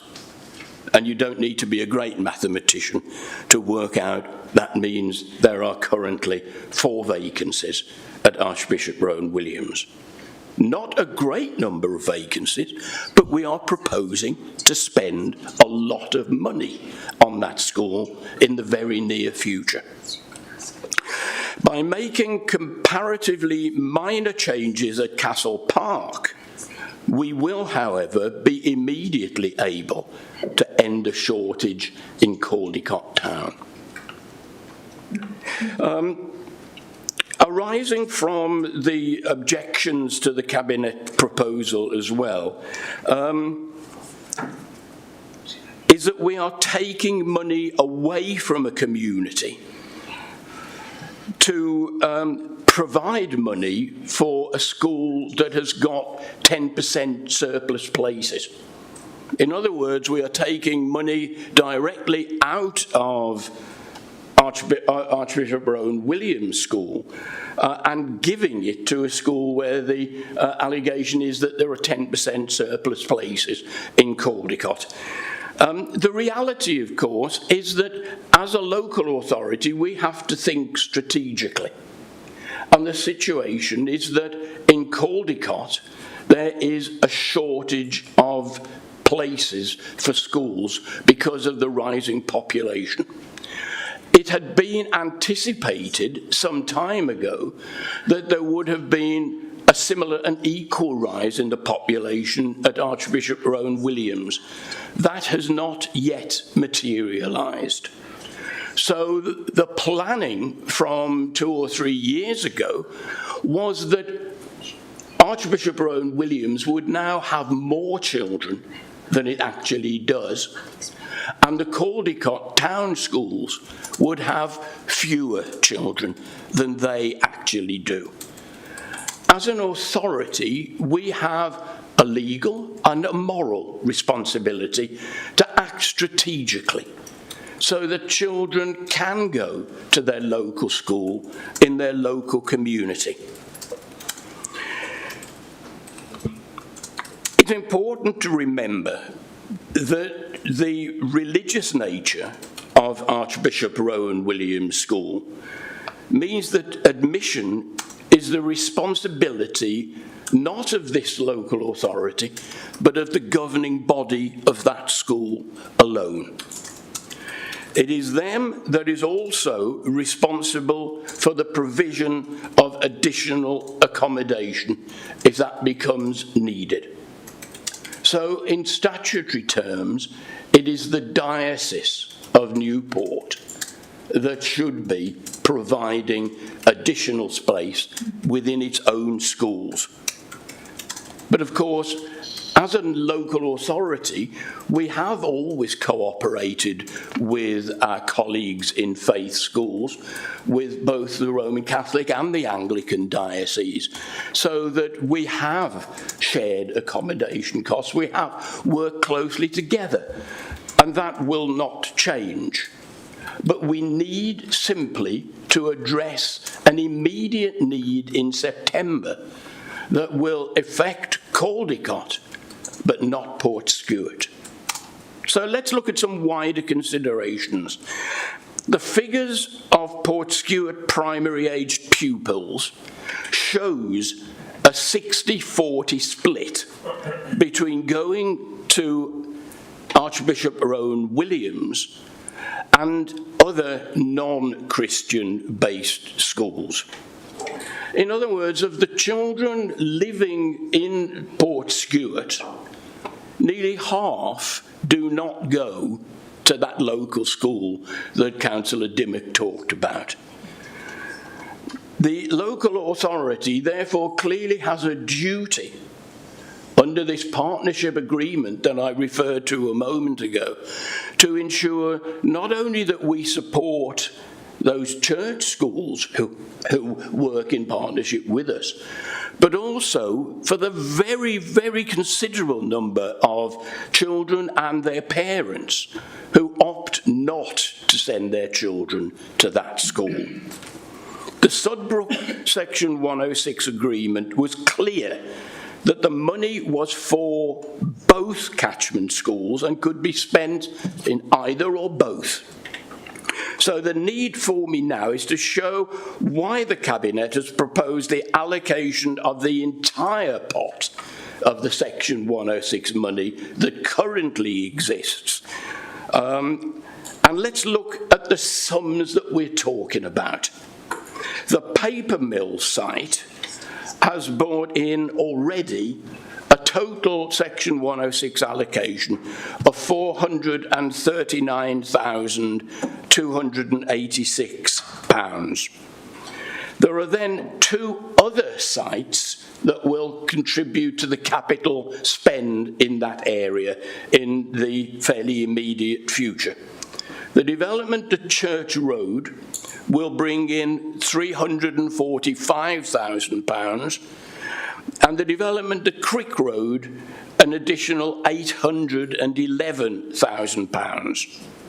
So when we look at the total spend here, we are saying that to get Castle Park up and running and enable Caldicot children to go to school in their immediate environs will cost us £439,000 that we have got from the Sudbrook paper mill development. That will mean that Archbishop Rowan Williams School will benefit from an additional amount of money that amounts to £1,156,000. And in addition to that, we'll have a brand new nursery built for it, paid for by the Welsh Government. The only cash that the authority has fully got in the bank at the moment is that £439,000 from the paper mill project. If we were to split that between the two schools that 2016 agreement with the developers talked about, they would get £220,000 each. That would not satisfy either school in meeting its immediate need to meet the numbers of children in that need for the schools to be developed. However, that £439,000 is enough to make the comparatively modest changes at Castle Park. And this would end the immediate shortage of places that can be addressed now, immediately, for that local community. The other £1,156,000 can then all be allocated, every penny of it, to Archbishop Rowan Williams, where the need is not immediate and where the predicted scale of the increase in pupil numbers has not yet materialised. The local authority is acting strategically and entirely properly. The call-in document refers to consultation undertaken by the last administration. It did not take Castle Park into consideration, even though it's the nearest maintained school to the housing development. That is referred to in the call-in document. What is not referred to is the individual cabinet member decision that was taken by the then cabinet member for education in August 21, who I believe was Councillor Richard John. This actually agreed to a further statutory process to allow for wider engagement within the Caldicot cluster of schools. And following that, a desktop feasibility study identified Castle Park as the preferred option for the initial tranche of funding that we are now discussing. And the reasons for this, in essence, it's the nearest non-faith school. Castle Park has existing accommodation that needs to be refurbished so that it is immediately accessible for children with physical disability. But for a comparatively modest sum of money, could address a very real need. And finally, that could be undertaken quickly in a timely and relatively inexpensive manner. I have to say that this disparity in total funding that will be given to the two schools is actually very favourably in favour of Archbishop Rowan Williams. Of the total amount of Section 106 monies that will be made available for the capital spend on those two schools, 72.5% will be going to Archbishop Rowan Williams.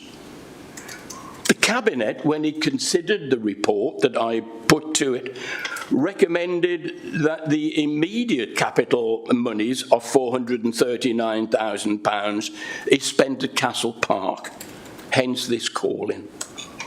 It will improve accessibility. It will increase capacity from 210 to 261 from the 1st of September. And then the further funding, as it comes into place, will be allocated entirely to Archbishop Rowan Williams. I hope you can see that we have acted properly.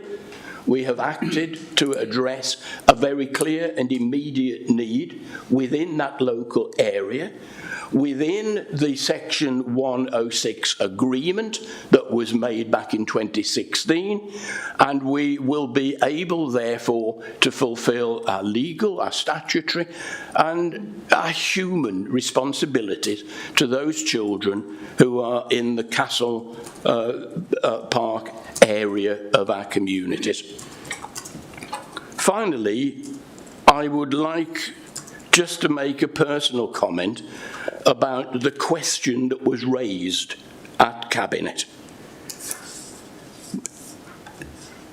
It was directly said that the administration had shifted money from a Conservative ward to a Labour ward, and that this constituted feathering our own nest.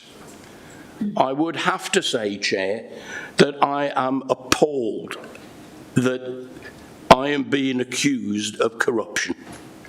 I have acted in the best interests of the children of Sevenside, and I believe that the proposals that I put to Cabinet reflect the most sensible use of money, and that at the end of the day will enable two schools to benefit very greatly from Section 106 funding. And therefore, I would ask this committee to support that original decision taken within Cabinet. Thank you, Chair. That took a long time, but they're very important points that I needed to raise. No, I'm not accepting any. I'm sorry, Councillor Howarth. I'm not accepting anything. I'm just addressing to Councillor Groth a very concise and informative report. At this stage, I would bring in. He's made a serious accusation, the Cabinet member there, accept anything from you at this moment. And you've allowed him to speak for 15 minutes. Please be quiet. I'm bringing in Joe Case, our Deputy Monitoring Officer, to explain the situation. Thank you. Well, I just thought I'd outline a little bit about the Section 106. As you know, the Section 106 agreement is the legal agreement that secures the additional infrastructure required to support planning permission for a development. These agreements are prepared far in advance of planning permission being granted, and the planning case officer will consult with the various departments and see what their requirements and their needs are. At that time, this particular agreement was obviously completed in 2016. And in the case of each individual contribution, it is usual to list a number of beneficiaries that may benefit from the funding, but there is no requirement to divide the funding equally between beneficiaries or indeed share them at all. The decision at Cabinet to direct it to one of the beneficiaries and not to both was entirely their gift. So any questions? I can remember challenging Persimmon Homes on a development in Gilwyn not very long ago, and actually I won that because Persimmon Home were appalled at what they awarded to a development to my local school wasn't going to my local school, and it went all to my local school because Persimmon Homes were going to withdraw their agreement. It was a legal agreement. I'm only making a comment there, and that's why I actually was very specific in making sure that what the legal agreement we had, what had agreed with whoever the developer was, I can't remember his name now, it's in there. It's a legal agreement, and if I was a director of that company, I was handing money over under agreements, legal agreements, which they are, I would be, I wouldn't be happy, because if we don't spend the money, they can ask for it back. Am I right in saying that, Joe? So they are legal agreements, aren't they? They are. All right, thank you. So yeah, usually, not always, but usually there's 5 years to spend the money in.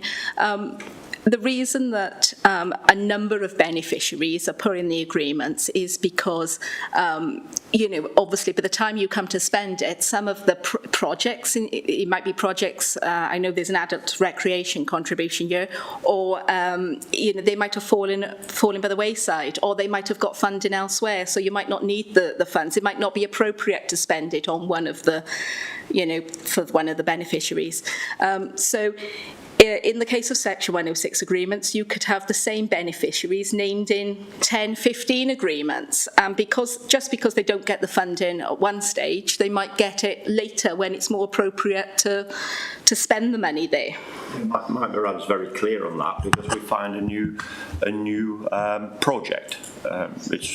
It happens all the time, but they're a legal agreement, and whatever legal agreement you have, it's legal, and if they want to have it back and we haven't done what we're supposed to do, they can request it back, or perhaps challenges on us why we aren't giving it back. I don't know, it does happen. They can question us. However, if, as I said, they would not usually expect the money to be spent possibly on all of them. A few are thrown in there to consider that this is where funding may be directed in future, and we're talking about, what in this case 7 years later, and things change. If you were to say that it wasn't going to be spent on these two schools at all, and it was going to be another school, then you would need to go back to the developer and ask for their consent to do that. Thank you for that. Obviously, that's why I asked you to just reserve your views until I brought in the deputy. When I asked you to be quiet, I wanted to explain that. That's why I wanted to bring in. Well, no, my problem, Chair, we got on for 15 minutes. We had members of the public in the last session who couldn't get on, and you won't allow Councillor Brown to actually read a couple of minutes out from there. Let me know.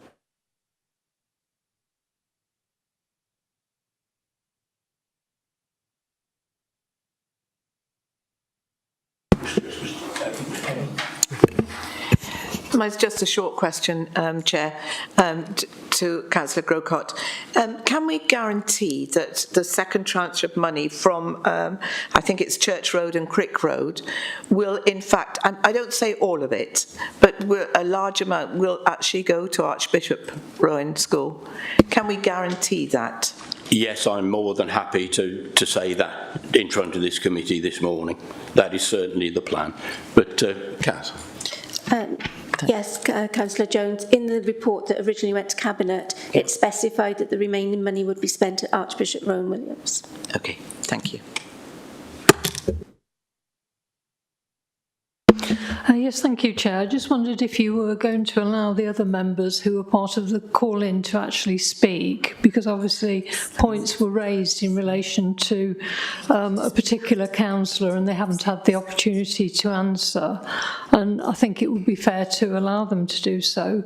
With regard to what's been said, no mention has been made of the fact, I mean, there was a thing to say that there was 4 vacancies at the moment at the ARW scheme, but I think that that's probably unusual because most people say that it is oversubscribed. And then you've got a school in Caldicott, which I understand is undersubscribed, and effectively what that means is that they've got surplus places at the moment. Now the Section 106 agreement talks about additional places, and obviously there is a need at the moment for additional places at Archbishop Rowan Williams School and not necessarily at Caldicott School. Now my understanding of planning is that when you draw up a Section 106 agreement, the Education Department looks at basically what if there's a need for extra additional places, which is why the wording is in the way it is. But the need for additional places is obviously at the RW at the moment, as opposed to the Caldicott School. And you normally have money spent in relation to the local area for the local development, and that's how it works. And, you know, obviously in this agreement it's mentioned both schools, but if there's a need for, you know, development in Caldicott, then surely that should come from the Caldicott developments, not the Portskeworth one, because the Portskeworth one is the nearest school to them. Now you mentioned, I think in Cabinet, you actually said that this is because people might not want a Christian education. But the thing is that if a school is already oversubscribed and there's surplus places in the other school that is a maintained school, then it's more likely to be a case that the people wanting a faith education can't get one, as opposed to those wanting a non-faith education in a maintained school, because that's what the current situation is. And I understand what you're saying about the other funds, but it doesn't seem to me procedurally fair not to fully consider both schools in a business case way. There's a lot of facts that we don't know. We haven't even been told what the surplus places have been in over the last 5 years in these schools, or whether it's oversubscribed or anything like that. And I don't think from what's been said that we've been given enough information to actually, you know, I hear what is being said on one side and I hear what's being said on another side. But when I was in another local authority, the Section 106 monies was always spent in relation to the ward where the development was, because the purpose of 106 agreements in planning terms is basically to mitigate for the effect of the development locally. And, you know, in these circumstances, you are not following what the normal planning rules follow, because they're based on, and that's why, you know, that Section 106 is different. They've actually got a different form of contribution. I think that, I've forgotten what it's called now, that they were looking at in England, that was an overall contribution. But Section 106 is based on the local area. And you're not doing that here. And I think that's an important factor in looking at this. And what was it, a SIL contribution? Did they call it SIL? Now, you know, the solicitor here will know that SIL is allowed to be applied more widely, you know, because of the fact that it is SIL, and it can look at infrastructure projects that aren't next to the development. But I think in relation to this, there is a very strong argument that it should actually go to ARW because of the way that you work out how Section 106 works, and it's about mitigating the local need. And the local need, we've heard, it's basically people want the local school in Portskewitt to actually you know, be enhanced because there is a need for places there and children are having to go elsewhere. And I appreciate that you're saying that a Caldecott at the moment may have more of a need, but that need doesn't seem to be translating in terms of Castle Park being oversubscribed. So I haven't got enough factual information in terms of the things, and I was interested that the cabinet member didn't even mention whether or not the fact that there were surplus places at Castle Park, and the agreement talks about additional places in the Section 106 agreement. So I don't think it's aligning with the thoughts behind Section 106 and how they work. Thank you. Thank you, Councillor Brown. Our next one was Councillor Riley. Thank you, Chair, and thank you, councillors, and particularly legal on this, because I do think we have had a lot of information there. We have to make a decision shortly, and we have 3 options to make. So the point I'm trying to make is, because you have raised that this is non-political, there have been accusations of misleading going on, but there's also been an accusation, I believe, of abuse of power. And I just wondered, before we make that decision, because one of the options may well lead us to a political decision, and it's hard for that not to be the case, if you can just assure us that there has been no abuse of power and this is about need. Thank you. Thank you. Can we move on to Councillor Broomfield, please? Thank you, Chair. I just wanted to say, first of all, committee, I don't appreciate the accusations and personal comments made by the cabinet member. And we're also not here to judge a previous administration, so I don't find these comments helpful or relevant. I do note that Castle Park Primary School has 190 students in it presently, with a capacity of 210, whereas you said that Archbishop Rowan Williams has 206 pupils with a capacity of 210. So, you know, it would seem to me that Archbishop Williams is, you know, in more need of the Section 106 money from the area that 106 money has come from, rather than a school in a different area and a different ward. I have to agree with everything that Councillor Brown has said, so I really don't think that we should lend our support to this cabinet member decision, and we should either take it to full council or to back to the cabinet member to review again. Thank you. Thank you, Councillor Broomfield. Can I invite Councillor Stevens, please? Yes, thank you, Chair. Previously on the agenda this morning, we've been talking about active travel, busing children to school, and so on. And we need to consider families of children that will be moving into the Crick Road development, whose families don't want their children to go to a faith school.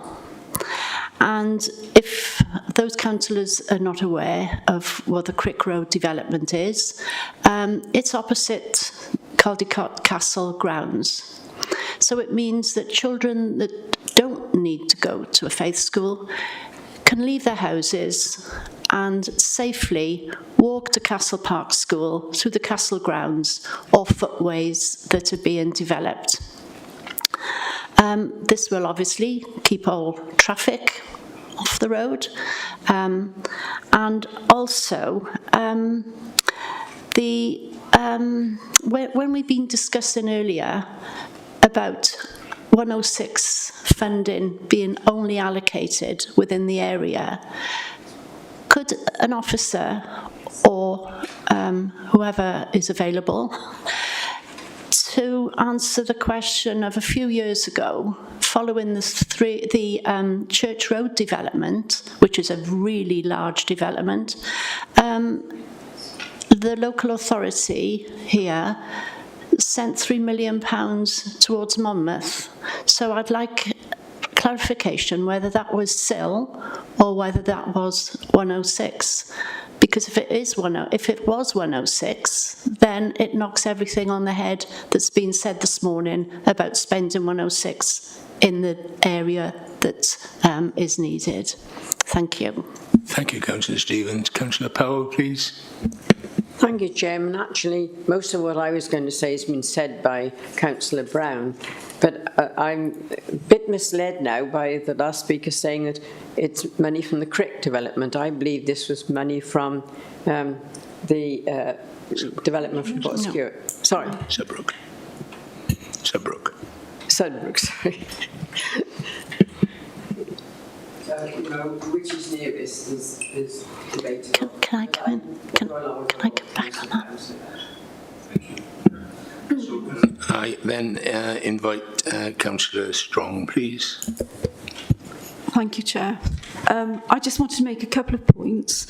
We're talking as though it's the other ends of the county. It's wards next to one another, basically, with Maria's bit in between. So the children from Church Road in the new developments up there that are going to ARW,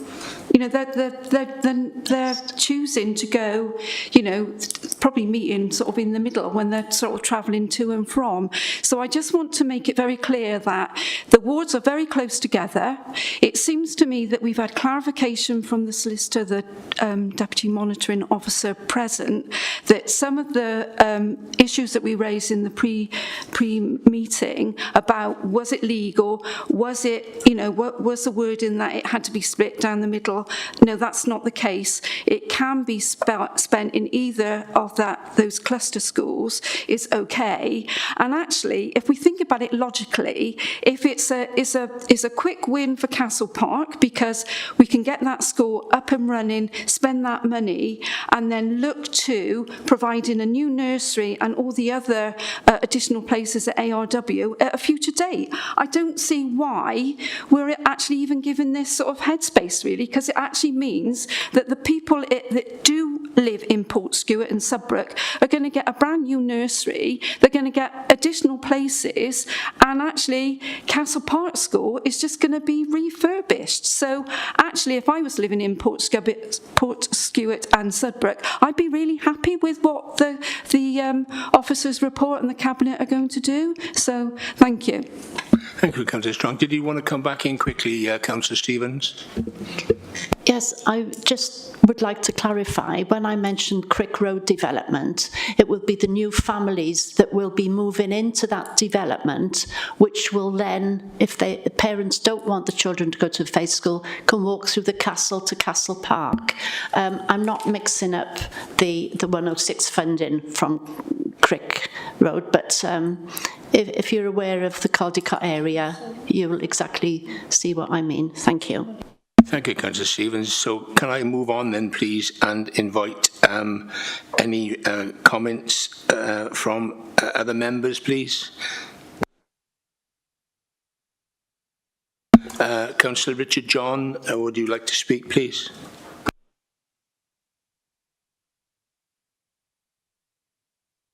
Yeah, thank you, Chair. Grateful to members for. Can I just quickly say it briefly, please, because the time is running on for our initial break, but carry on, please. Okay, well, firstly, before I make my remarks, can I respond directly to the allegation that's been levelled against me, please, Chair, which is that I've misled both colleagues and the public. I absolutely refute that that accusation, and there were 3 points that the cabinet member made in doing so that are, I'm afraid, completely wrong. Firstly, that Archbishop Rowan Williams is the catchment Archbishop Rowan Williams and Castle Park are both catchment schools for the new development. That is not the case. If any members want to go to the Monmouthshire County Council website and type in any address for the new estate, you will see that Archbishop Rowan Williams is the sole catchment primary school for that estate. The cabinet member also said that the two schools are equidistant. That is completely wrong as well. Again, if you go on to the My Monmouthshire website and type in, for instance, number 1 Lave Way, Archbishop Rowan Williams is 938 metres away. It then says Durand Primary School is the next closest school at 2 kilometres. Castle Park is over 3 kilometres away from that estate. And thirdly, he said that I've misled members in terms of the surplus places. So I would refer members to the email that was sent to all members on the 27th of July, which sets out in a very clear table the number of surplus places at each school in the Sevenside area. Archbishop Rowan Williams has no surplus places at all. In fact, it's already breached its capacity by 6 pupils. Castle Park has 20 surplus places. That's 9.5%. And it also says that the average percentage of surplus places in Caldecott Town is 10.5%.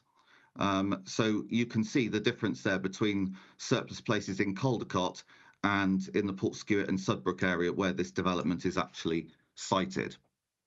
The Section 106 contribution was secured specifically because of the lack of primary capacity in the catchment area of the paper mill development. So I think it's completely illogical to invest nearly £500,000 in a different town in a school with 10% surplus places. This makes no sense to residents, particularly when they hear of investment already in Uscola Finn, not to refurbish the school or to improve the facilities for existing pupils, but to increase the capacity when the school already has 42% surplus places. The cabinet reports the cabinet report cites pressure on school places already in Caldecott Town, where there are 10.5% surplus places in the town compared to the Portskewitt community, where the nearest and catchment school is full. Indeed, under Section 6 of the Cabinet report, it says that as pupil numbers increase, this will generate additional funding for staffing and resources at Castle Park, but that this would simply be moving funding from other Caldecott schools. So this is clearly nothing to do with the best interests of pupils in Portskewitt and Sudbrook, for whom the Section 106 contribution was secured. I was the Cabinet Member for Education who led the consultation on how this Section 106 money should be spent, and when we left office, the plan was that the money was split 50-50 between Castle Park and ARW.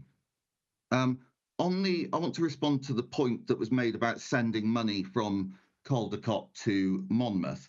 The previous administration had a policy that the sale of all capital receipts in the county went to the 21st Century Schools programme because the priority for the last administration was children and young people. So I make no apology for that, and there were schools all over the county that benefited and continue to benefit from that programme. A comment was made by a member that we should be grateful that Archbishop Rowan Williams is getting a new nursery. That was money that we secured from Welsh Government some years ago for 3 Monmouthshire schools, including a nursery in Trellick in my own ward. I think the original agreement recognises that ARW is oversubscribed and urgently needs additional capacity. The Cabinet member made the point in Cabinet 2 weeks ago that not every family in Sudbrook will choose a church education for their child. And I agree that parents should be able to exercise a choice between local schools. But by taking this money from Portskewitt and Sudbrook, the administration is actively denying choice. So although he confirmed that only 6 pupils from Sudbrook attend Castle Park, although he confirmed that only 6 pupils from Sudbrook attend Castle Park Primary, If a family moved into Sudbrook tomorrow with 3 children, for instance, in, let's say, year 6, year 4, year 1, can the Cabinet member tell us whether they would be able to send their children to their nearest and catchment school, the only school that they can realistically walk to? Based on the surplus places data shared with members, the answer to that is no, because the school has already breached its intake number. And I understand Councillor Dimmock has already raised with the Cabinet member numerous cases of local residents unable to access school places at ARW. This decision takes money intended to improve capacity in the local community to a different town. Indeed, and I understand, I recall the Labour Cabinet member for Resources had to leave the Cabinet meeting, having declared a personal and prejudicial interest for a number of reasons, including that the school is in her ward and that she is a governor. Can we be told whether that particular Cabinet member was in the meeting when this was discussed informally by Cabinet, and when the decision was made informally that Castle Park should have 100%, not 50% of the money? Because we don't want any perception that this is discrimination. I also want reassurance that there is no prejudice in the Cabinet against a Church in Wales education. The report states that this money has to be spent by the end of 2023, just over 4 months away. And the report alludes to shovel-ready work at Castle Park Primary. Can the Cabinet member tell us why the administration has not made progress in the last 15 months on a shovel-ready scheme to increase capacity at Archbishop Rowan Williams? I feel this is yet another example of drift, and it looks like families in the Sudbrook and Portskewett communities will lose out. So finally, what work is going to be done now to ensure that ARW can benefit from increased capacity as soon as possible, and when is that likely to be? We think this decision was wrong, and I'm grateful for the consideration of committee members this afternoon and this morning, and look forward to your recommendation to the executive. Thank you, Councillor John. Councillor Pavia, please. Yeah, thanks, Chair. Could you keep it as brief as possible, because we are running out of time. Thank you. I think this is a matter regarding procedural fairness, something that would be examined if this were legally challenged and taken to judicial review. Like Councillor Howarth, I had a similar situation back in 2018, where Section 106 money was earmarked to one beneficiary school, which I believe was a mistake, and after intervention, that money was split. So in this case, and I think this is a very, very clear case, when you've got Archbishop Rowan Williams, the nearest catchment school to the paper mill, walking distance, and just obviously mindful of the previous item, we want more families to walk to the nearest school. A school that has no further capacity and is oversubscribed compared to Castle Park, there's carrying surplus places. I think it's only fair and right that money is principally earmarked to a school that needs increased capacity, which is Archbishop Rowan Williams. I hear what the Cabinet member said about pressures in Caldecott, but I think that has been just refuted by Councillor John using the Council's own surplus places data. I hear what the Cabinet member says again about parents not sending or wanting to send their children to Archbishop Rowan Williams, and that may be because it's oversubscribed, and given to the capacity constraints, the school is having to exercise its admissions policy and having to turn families away. Parents who may want to have sent their children to that school are unable to, and as Councillor John said, that's reducing parental choice. There are, we know, parents on the waiting list. They want action now. They don't want to wait several years down the line when the Crick Road development is completed and that money is spent. They want action now. As Councillor Brown so cogently set out, the money is to mitigate the current and present need. There's no reason to be looking long-term at Crick when there is need now. I am a little bit baffled by the options appraisal table, and I can't understand why that level of investment wouldn't be enough to increase capacity at Archbishop Rowan Williams, and Kath Saunders may want to comment on that. I think as Councillor John said, the administration should have been working more closely with Archbishop Rowan Williams to look at a developed scheme of capital works that would have looked to enhance capacity. I appreciate there is a time limit on the funds, and of course, like all councillors here, wouldn't want to see that money lost. But it does feel like we are being held hostage by the clock on this. And I'm sure that having a further discussion with the developer, flexibilities could be found, particularly given the pandemic and the impact that has had on education and decision making in wider terms, in terms of capital projects. So I'm sure flexibilities could be found. But Chair, I would like to see this to go back to full council for further deliberation and a final decision. Thank you. Thank you, Councillor Powyer. Can I bring Councillor Dimmock back in, please? Thank you, Chair. I suppose I haven't really got much more to add there.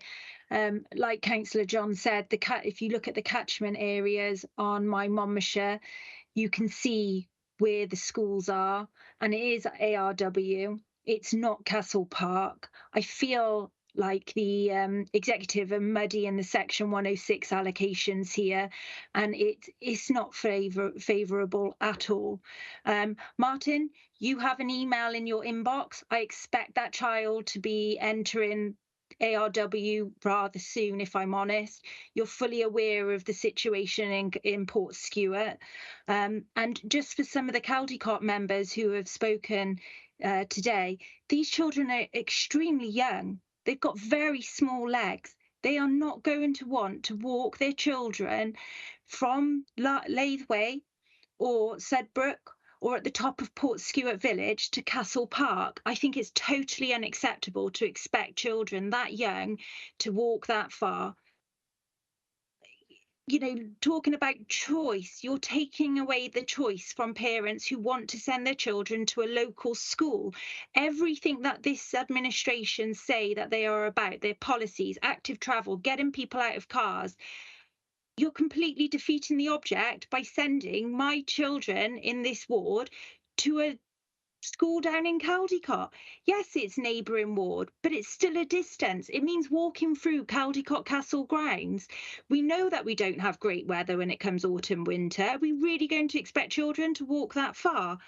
I really hope that members here today decide to take this to full council. So thank you, Chair. Thank you, Councillor Dimmock. Can I invite the officers to sum up, please, as you wish? Yeah, thank you, Chair. I'll just touch on a few points and perhaps clarify on a few points that have been made. The other, I think, as Councillor Groker said, the other funding isn't available as yet to undertake substantial work.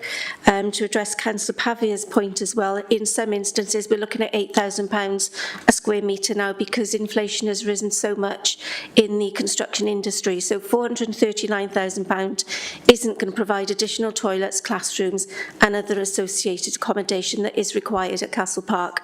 The 1.1 or the other remaining money will do something substantial for them. At the moment, Castle Park has a waiting list of Year 2 pupils, which is why we have directed that money in that area. Sorry, I just read again then.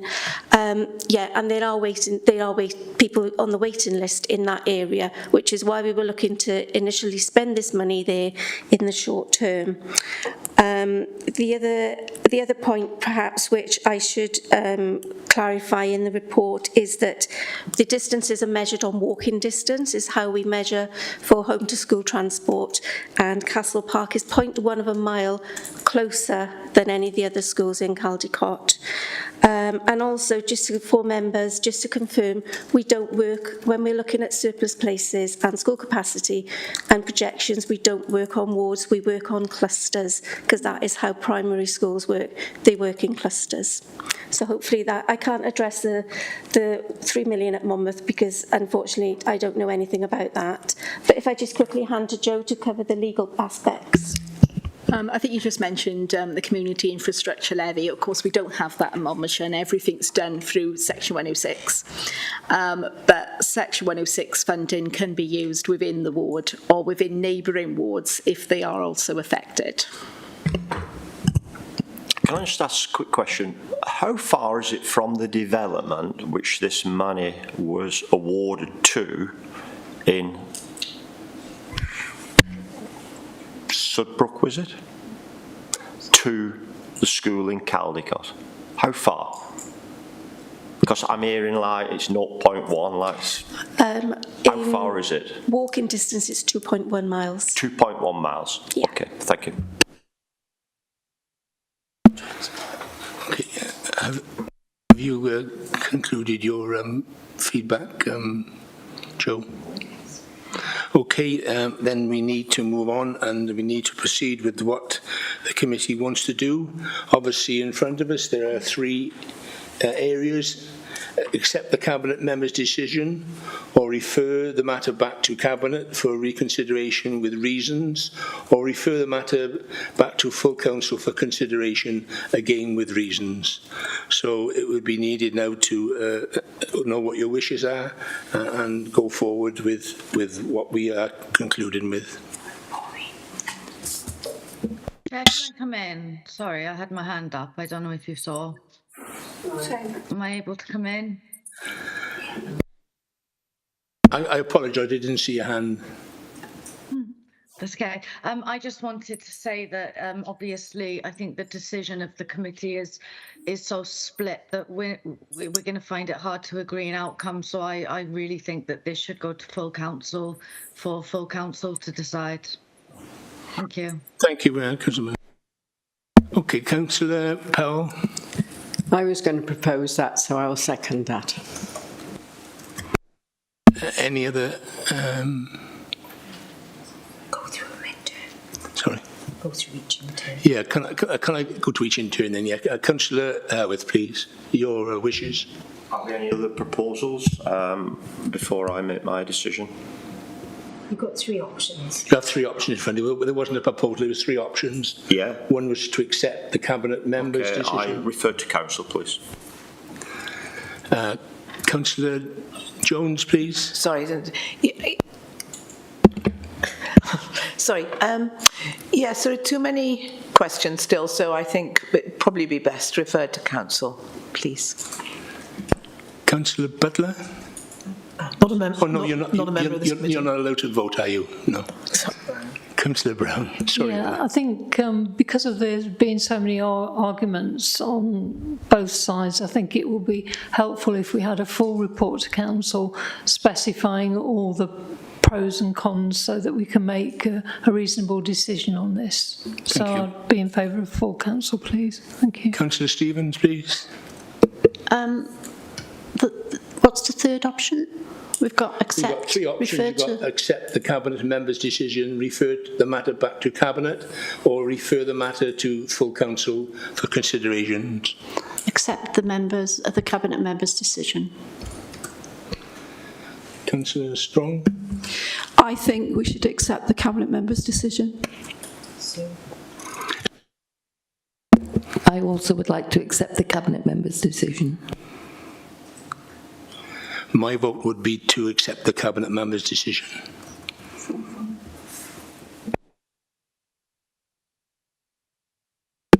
Okay, so I'm going to ask the Deputy Monitoring Officer to provide us with some advice here, but we've got 4 members who accept the Cabinet member's decision. We've got 5 members who believe it should be sent to full council. But, Joe, does the Chair have a casting vote, and how would that apply in this case? 30 minutes? Yes. Yeah, we're going to adjourn for a couple of minutes, please. I suggest that if you want to take a quick comfort break, we already have public downstairs for the next item. I think you realised some time ago your possibility of a half-hour break went out the window some time ago. So if we just adjourn for 2 seconds and then we'll finish this item, and then I think the chair would like to call maybe a 5-10 minute break for you to have something to eat. We'll explain to the public that you're sort of running behind time. Thanks.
Councillor Strong, please return to your seat. Thank you.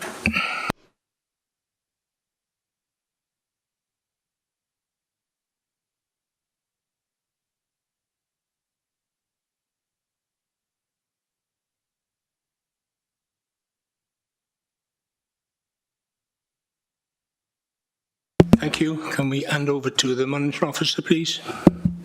Okay, so we've confirmed that the chair in this case does have a casting vote, just as he would do at full council, and therefore the decision remains approved.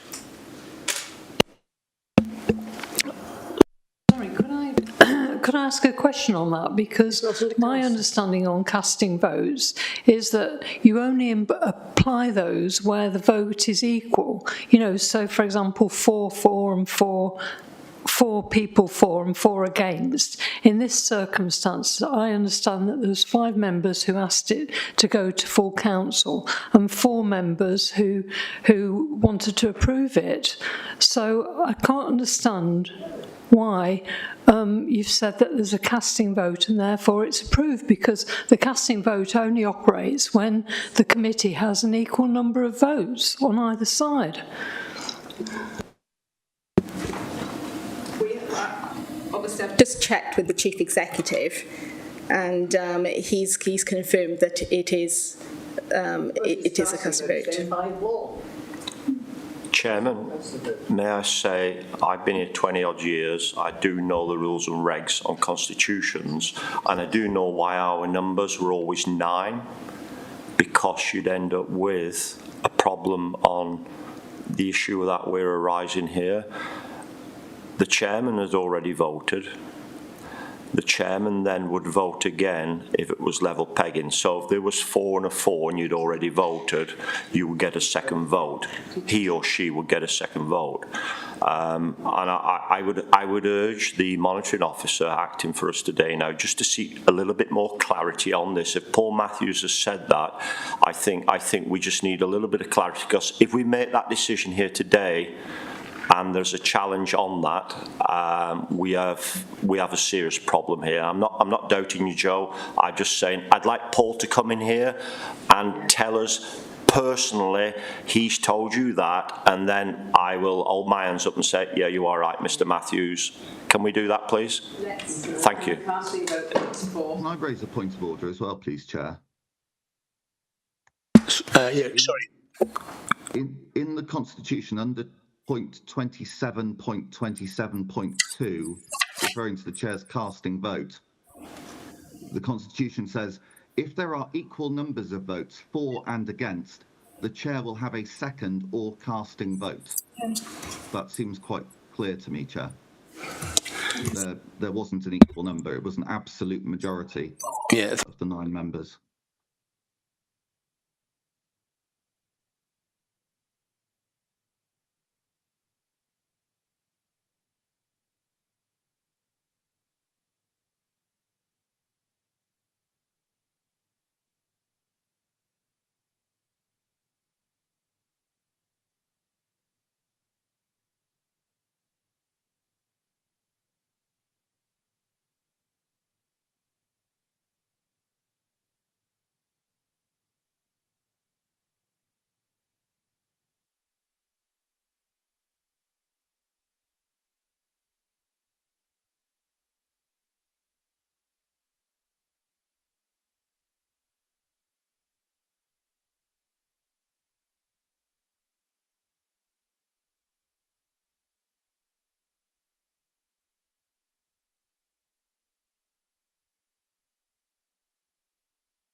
I do appreciate your patience in this matter, and obviously to resolve it as soon as we can. Thank you. Are we still recording, Chairman? Okay.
So just to be clear, the chair has a casting vote, so that would be 2 votes.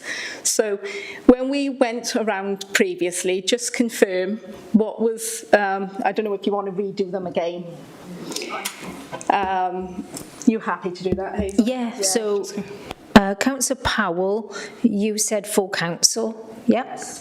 Councillor Bromfield, you said full council, yeah? Simon Howarth, you said full council. Penny Jones, full council. Louise Brown, you said full council. And then Maria Stevens, you accepted, cabinet member decision. Sue Riley, you accepted. Jackie Brown, you accepted.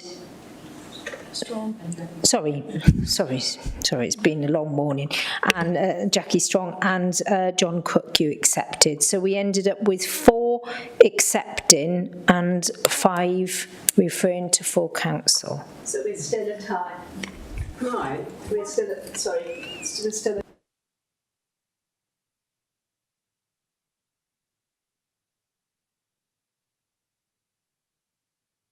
Sorry, Chair, we can't hear. Yeah, sorry, can we have some order? Just speak through the chair, please, because everybody online won't be able to understand what you're saying. Thank you.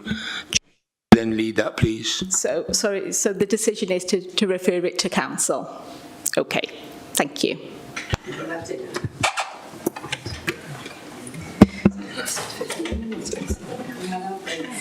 call a 10-minute break?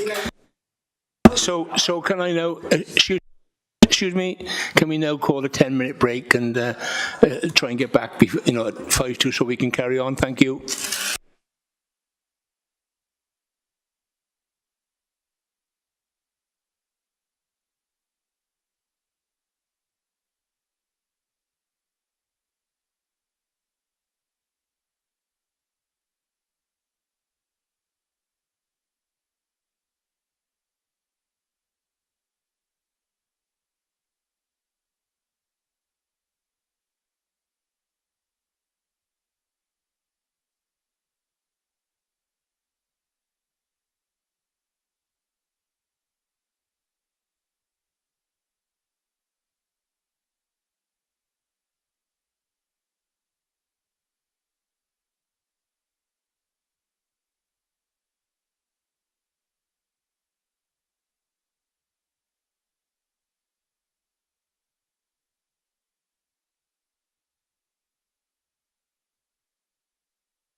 Okay, thank you, members, for coming back. Can I? We got a bit of feedback.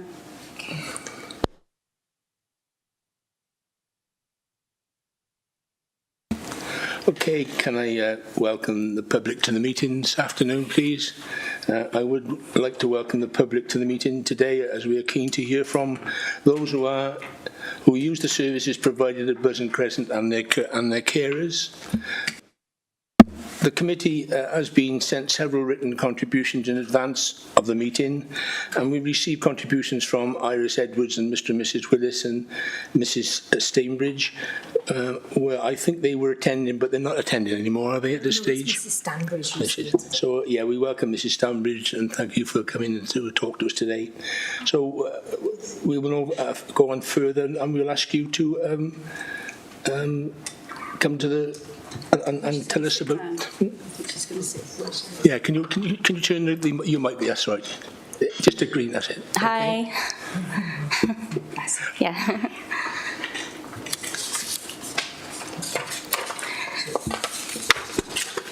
Hi. So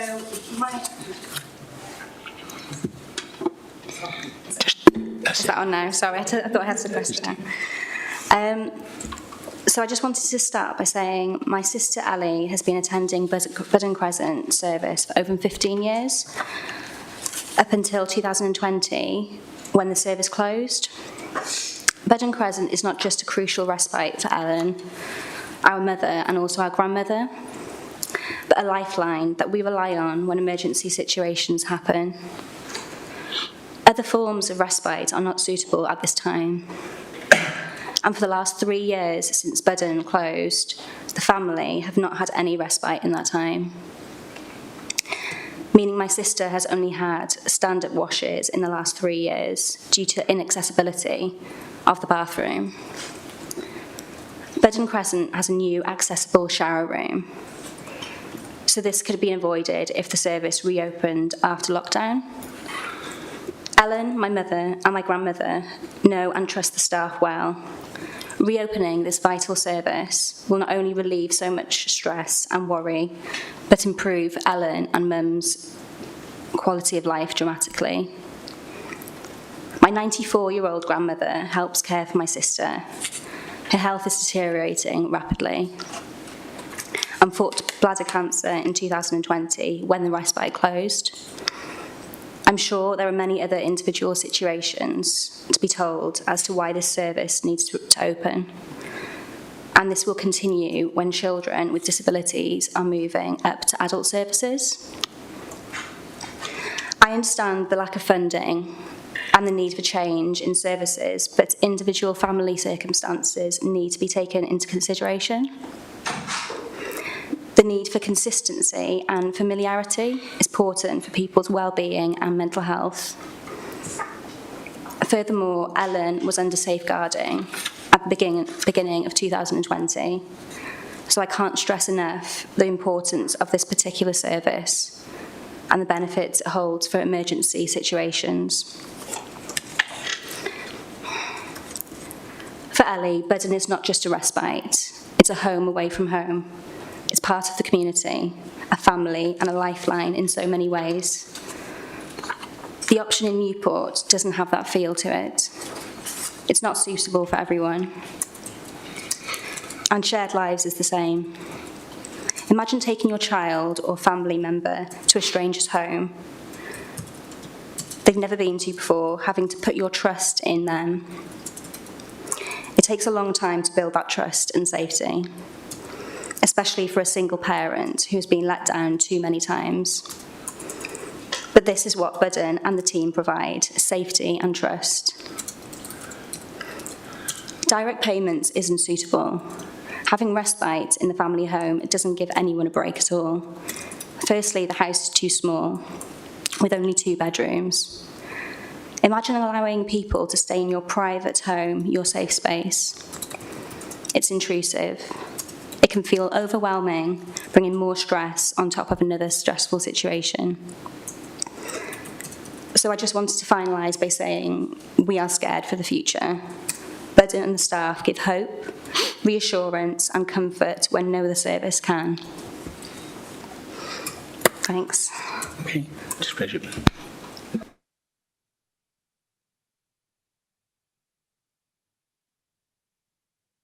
I'm sure it's really informative for us, and it will help us understand the situation.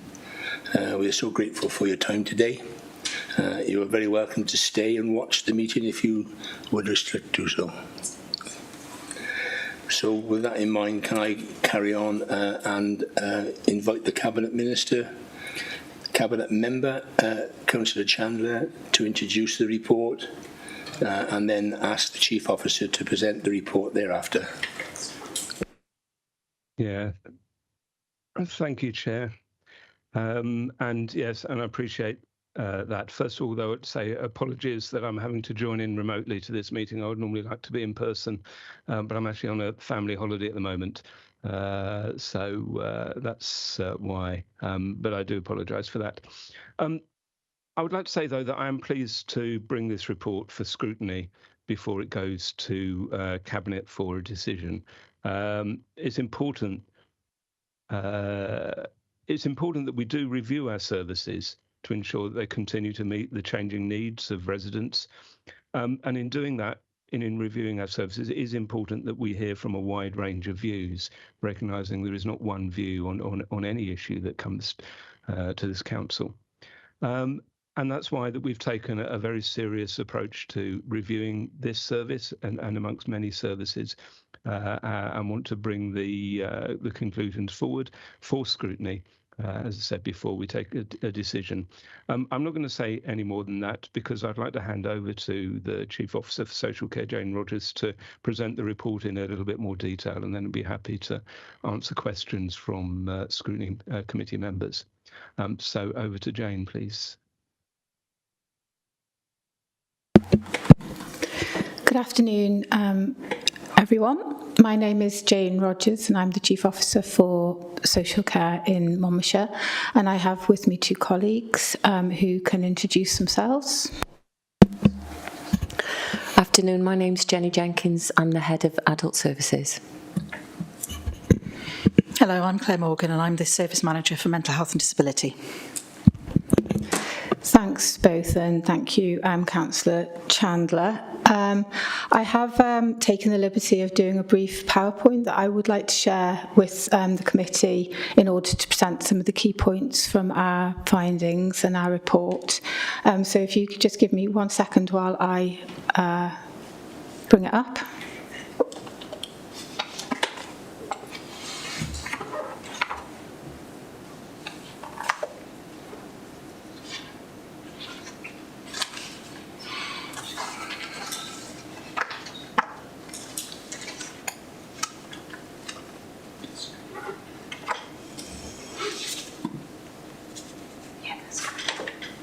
Does that work? Yeah. Okay, thank you. It's always a relief to get the technical bit out of the way.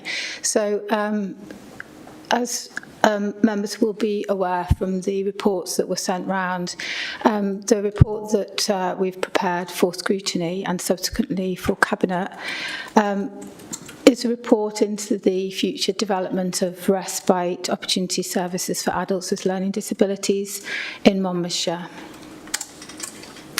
So I wanted to just start with the question of what is respite, just to make sure that we're all have that baseline understanding. So, of course, it's a chance for carers to have a break, and providing for the care and support needs of carers is a statutory duty under the Social Service and Wellbeing Wales Act 2014.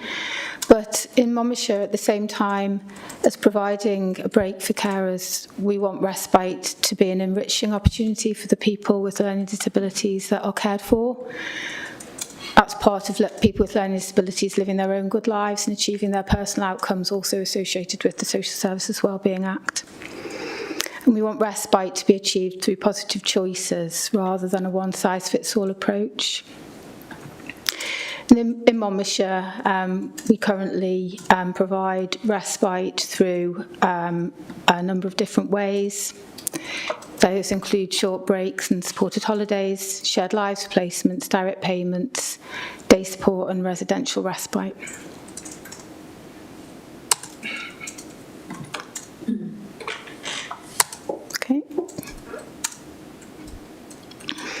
So where I'm looking at Rob, thinking, why is it not moving on?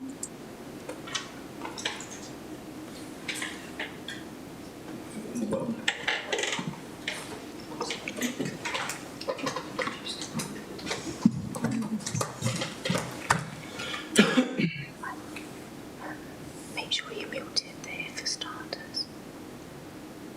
Okay. Okay. What did you do differently? Enter. Just did enter. Okay. Is that the right one now? Yeah. Yeah. So enter. Back to the previous slide. I didn't enter, but never mind. Thank you. Thank you. Sorry about that. So I just wanted to outline why we did the review that we've undertaken, and just to set out a little bit of the background to that. So in the council, respite opportunities services have been evolving since 2011. It's going back a little bit now, but that's when the direction of travel to develop a range of respite options rather than a single residential option was initiated. And that later then aligned with the implementation of the Act with its emphasis on personal wellbeing outcomes and individual choice and control. And over this period, we've seen the demand of the type of services that are being used changing considerably. Those changes in demand trends were observable in the period leading up to the start of the pandemic, so they weren't caused by the pandemic. They've been in evidence for a number of years before that. And actually, our neighbouring authorities have seen similar changes in demand as well. And some of this, we feel, corresponds with how expectations for people, particularly younger people with learning disabilities within the service, have changed more generally, either wanting more choices, more options, for example, of where they want to live. Some of our young people have high expectations of living in supported accommodation rather than remaining with their families, where respite then becomes something that's required. Some of these changes of demand include more people choosing short breaks and supported holidays, shared lives, and direct payment options. And there's been a corresponding decrease in demand for residential respite, resulting in a reduced demand for places within Bud and Crescent, which, as we've already heard, is the council's in-house residential respite provision. Bud and Crescent was closed temporarily during the pandemic, and instead of opening back up, because of how things had changed leading up to and during the pandemic, we took that opportunity to sit back a bit, take stock, review the overall respite provision across the county and consider the options for the best way forward. These charts just show the changing demand over the 3 years leading up to the pandemic in the respite options that people were choosing. So you can see at the start of that period, there are 28 people using respite services, but by the end of that period, at 2020, that had reduced to 13, with other options being chosen. These graphs are in the documents I've just lifted from those documents. So just a very brief note on how we undertook the review. We used service data to look at patterns of how people were using the range of respite opportunities on offer. We drafted that initial report, made some initial recommendations, and we used that as a basis to talk to people, to consult with people. We had 2 consultation periods. We used a variety of methods, so we contacted people via letter, via phone, we gave people a survey, we invited people in who wanted more of a face-to-face conversation. So we offered different ways of getting in touch and following up those conversations, and we provided easy read documentations of the work that we'd done to that point. We wanted to seek the views of people involved in respite services and from young people who are in transition, coming through the Children with Disabilities team. The first time that we did that consultation was in November. We had 11 families. We felt that was too low a response to be confident that everybody who wanted to express their views had expressed their views. So we did a further round of consultation in April and May, and at that point then 25 families provided views. And we also asked for contributions from the workforce, from Bud and Crescent, to make sure that their voices were heard too. So what conclusions did we draw? Well, the review did confirm the way patterns of use had evolved over time and highlighted aspects of the respite offer that we felt could be developed further. We heard that on the whole people were positive about their experiences of respite and liked the fact that there were a variety of options to choose from.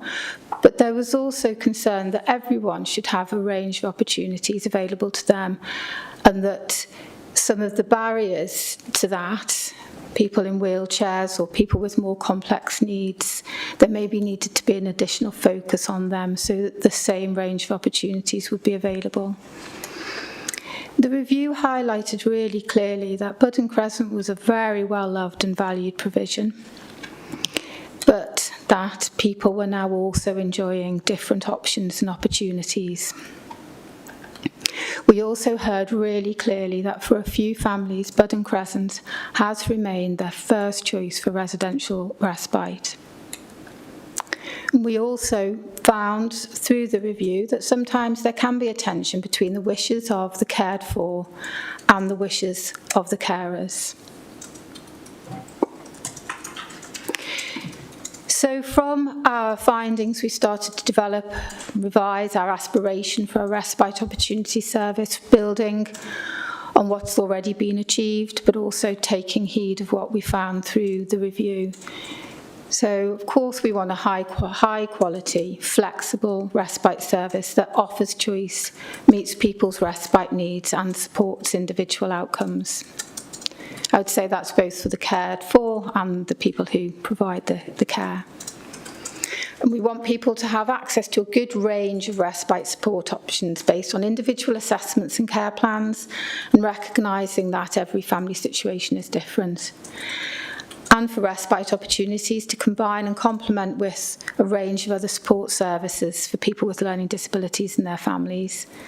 And we want an equitable service that recognises that people's strengths, needs and individual circumstances are unique to them. And we have thought that to achieve this, we will require to do some things differently, including a recommendation to cease providing in-house residential provision and instead commission residential respite from neighbouring councils when that's required.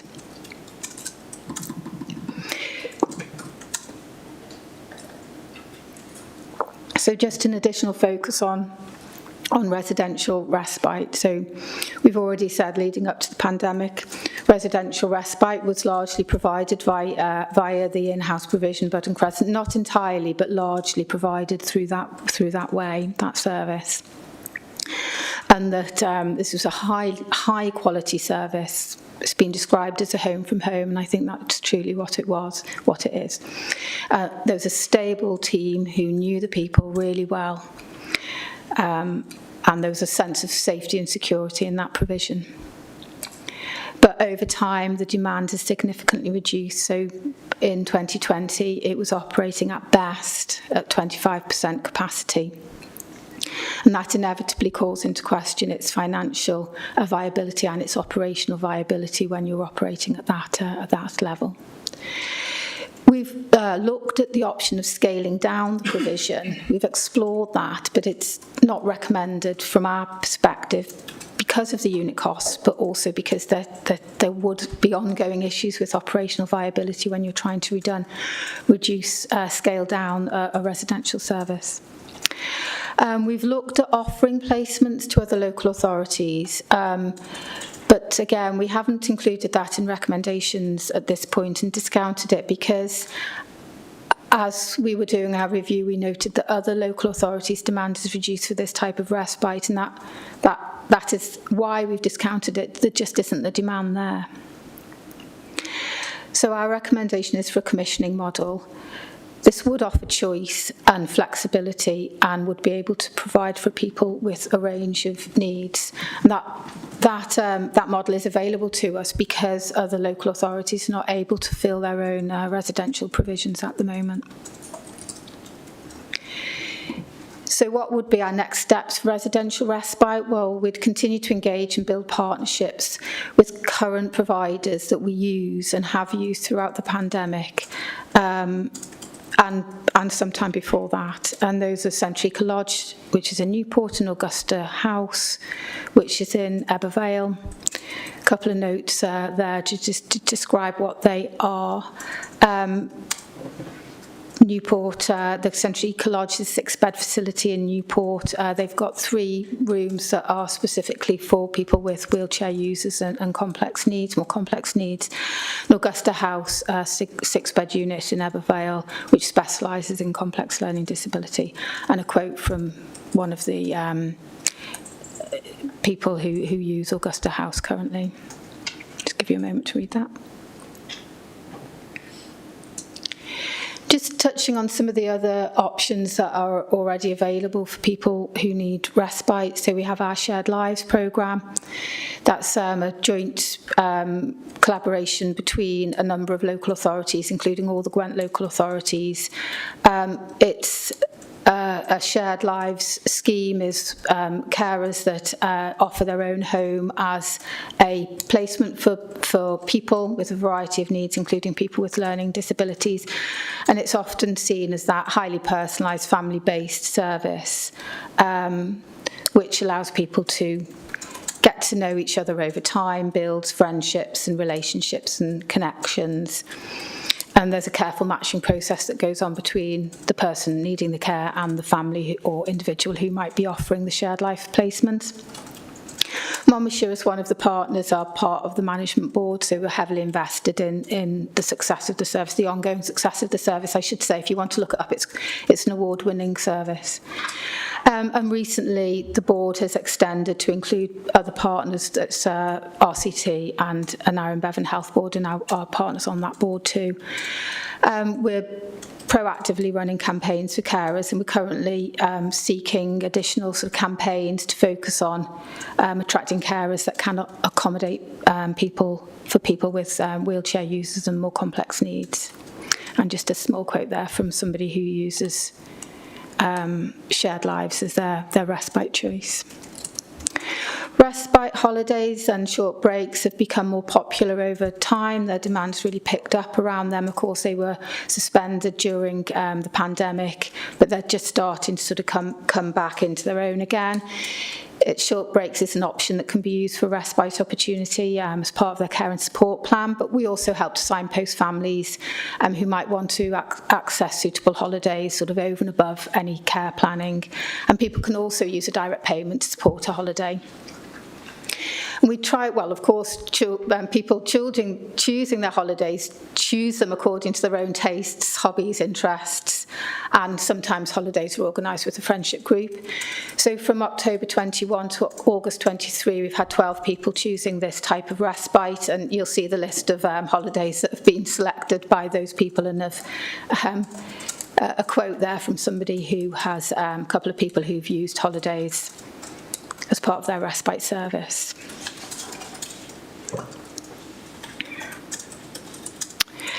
A couple of other further developments over the pandemic. We started to look at respite at home as an option, and I think some people find this a really good option that suits their requirements.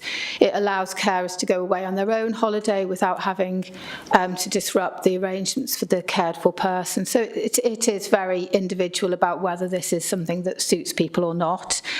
Emergency respite is always part of our considerations, and basically when we need an emergency respite, we always look first at what respite provision is already in place for that person and take it from there. But we look at shared lives, we look at residential respite, we look at carers coming in to provide those emergency covers, and for some situations we sort of build in a contingency because we know that emergency respite might need to be a requirement. requirement. And direct payments, people will be well aware of what direct payments are. That's when people get a payment to them instead of a service, and so they organise their own personal assistance or care provision according to their wants and needs. And a quote there from somebody who uses direct payments as part of their respite options. Again, with direct payments, it's about sort of encouraging people to take those up because they are very, very flexible for people. I said before that the review highlighted that we need to have that additional focus on people who have more complex needs and really ensure that the range of options are there for them too. We know that creates it creates some challenges. Our existing offers do provide a level of flexibility and bespoke arrangements for people with complex needs, but there is definitely more that we would want to do. I mentioned about targeting specific carers for shared lives, but also we've got more that we can do around engaging with holiday providers to help shape and develop the type of provision that's provided, and similarly working in partnership with neighbouring authorities to ensure that the provision that is out there does meet everybody's needs. A quick note on carers. The carers are at the heart of what we're talking about here, the heart of respite. And it's so vitally important to us that unpaid carers, family carers, are supported and know what they're entitled to. The Council's got a dedicated carers team who proactively engage with carers and support a well-developed carers network both locally and regionally. That team provides information, support and advice to carers and support the completion of formal carers needs assessments under the Act. We know that there is an ongoing increased demand for carers services. And the carers team work closely with a number of voluntary sector organisations that also support carers, and we commission directly from them. This helps carers live their own lives and continue in their unpaid caring roles. And finally, from me, just a quick note on the impact assessment. We, as we should, consider that impact assessment as an ongoing evolution as we understand more about the population that we're concerned with, and also about how things that we do impact on them. So at the moment, there are 210 people with learning disabilities known to the Community Learning Disability Team, but we're well aware that that's not the overall number of people with a learning disability in the county. Not everybody with a learning disability in the county will be known to the services because of the fact that they don't need a social work intervention. We know that there are an increasing number of people with learning disabilities who also have a neurodevelopmental diagnosis. And we have currently 51 people who have an assessed need for respite. There are 107 adults. Certainly at the time of writing this, there were with learning disabilities who live with their families. That's important to us to be aware of, obviously, because it's when people live at home that respite becomes a question. And their ages are, the ages of the people with learning disability are, as I've written them there. So we can see from that people with learning disabilities and their carers are part of our overall ageing demographic within the county. And we also know that more females than males take on caring responsibilities. So hopefully that's it from me. And hopefully that's given you a brief sort of overview of our main concerns at the moment and our findings from the report. So, Chair, that's... Thank you. Thank you very much. Do we move on?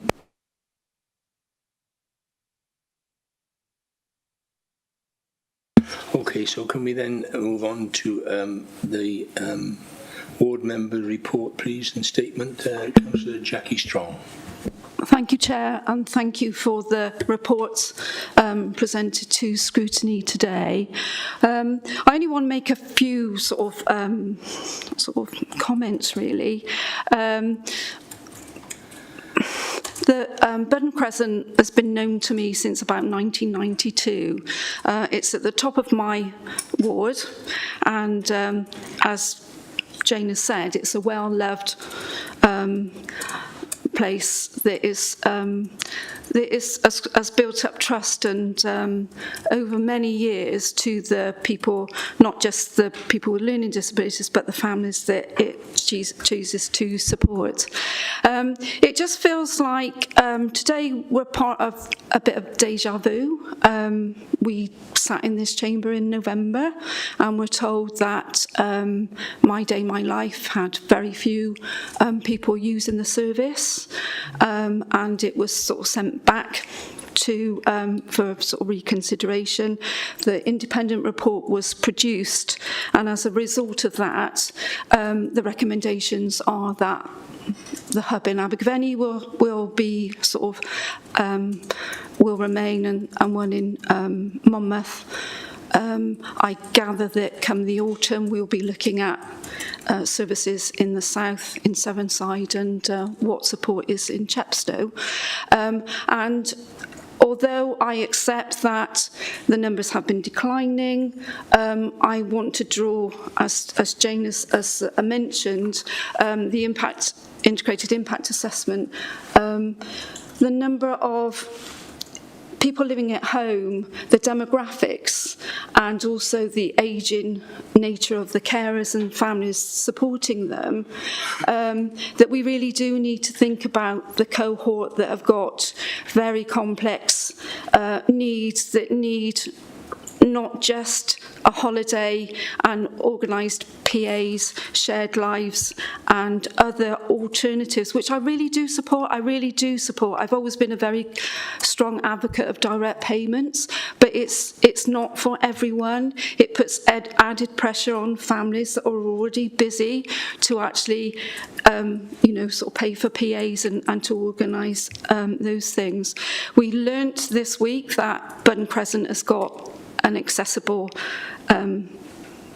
bedrooms. It's got a very up-to-date sort of bath and jacuzzi and ceiling track hoists and the rest of it really. So my concerns are, if we look at the proposal to cease providing sort of respite at Button Crescent when we haven't got other alternatives in place, the worry for me is that we can say that only 6 families want to use Budden and they've been sort of, adamant that they will only accept Budden, and other people have been signposted elsewhere. But my worry is it's an unequal partnership. If you're being assessed by a social worker, although we talk about empowerment and really listening and giving people choice and control, when you're told, Budden is closing down and the only option is to travel half an hour to Newport or 45 minutes up to Ebbw Vale, people aren't really being given that choice. As part of this scrutiny, we've had many emails from families, from carers, actually giving the opposite view of what the report says to us. And so I really think that we should be listening to the people that are directly affected by any changes that the council want to make. And I think that we should be very careful about making decisions to close Budden without actually having really sustainable alternatives in place. One of the people that emailed me overnight actually said that they've been pushed down the route of organising family holidays, but it was really stressful. And with the cost of living crisis and companies going out of business, Disability Wales have produced a report about, the impact of poverty and financial constraints on disabled people, and we can't just ignore that really. So I'm glad to see that the Chief Officer has taken on board some of the points that we raised about the impact assessment on age, on carers, and on the people affected by any decision that will be possibly recommended or made today. But I really want to sort of suggest that other members of the Scrutiny Committee look at what proposals are actually in place now, so that if tomorrow there was, no respite for those people. What other viable alternatives have those people got? We know that shared lives have no carers, to my knowledge, that can provide accessible homes and support for people in wheelchairs. So what choice have those actual individuals got? And I just want to end by saying that, you know, I have come to this with an open mind, but I think we really do need to take into account some of the people that we've had contact us, the fact that this is a report from our own sort of chief officer and MCC officers. It's not an independent report like the one that we had for My Day, My Life. And actually, if we think about a hub, 2 hubs, one in Abergavenny, one in Monmouth, possibly, you know, the Chepstow option of the board school, well, why can't we have a hub in Caldecott that is based around Budden Crescent that would provide a huge number of different, actually, experiences for local people? Thank you. Thank you, Councillor Strong. Can we move on then to invite questions from the committee? Maureen first.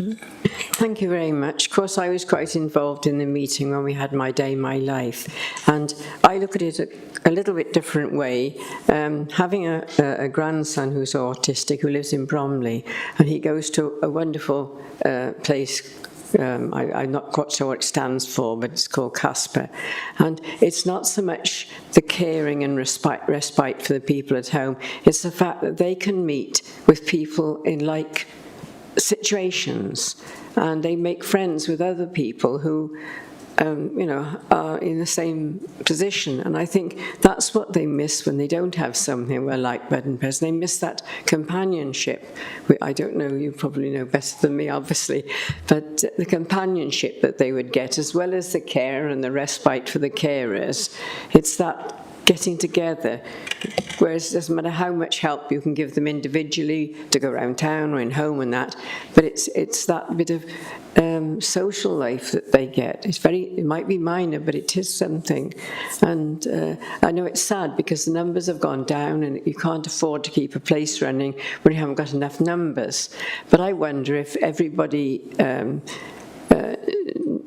in that situation knows about Budden Crescent, because I was talking to somebody the other day who'd got an autistic son, and I'm not quite sure where they're going. It's somewhere, I think, in Brecon, and they're having a day next Sunday. And I said, oh, I wonder how many people who get there. And she said, there'll be 95. And I thought, well, where have all those come from?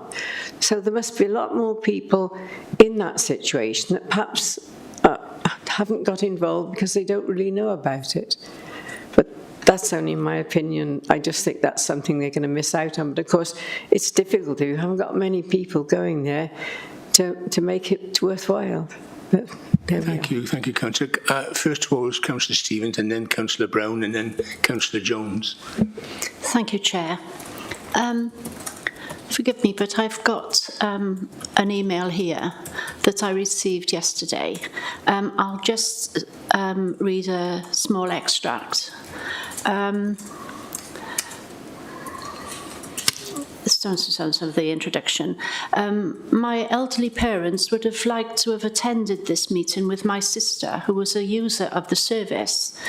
This was made very difficult for them due to the short notice they received the letter on Monday. So that's the one thing. And an extract on the bottom.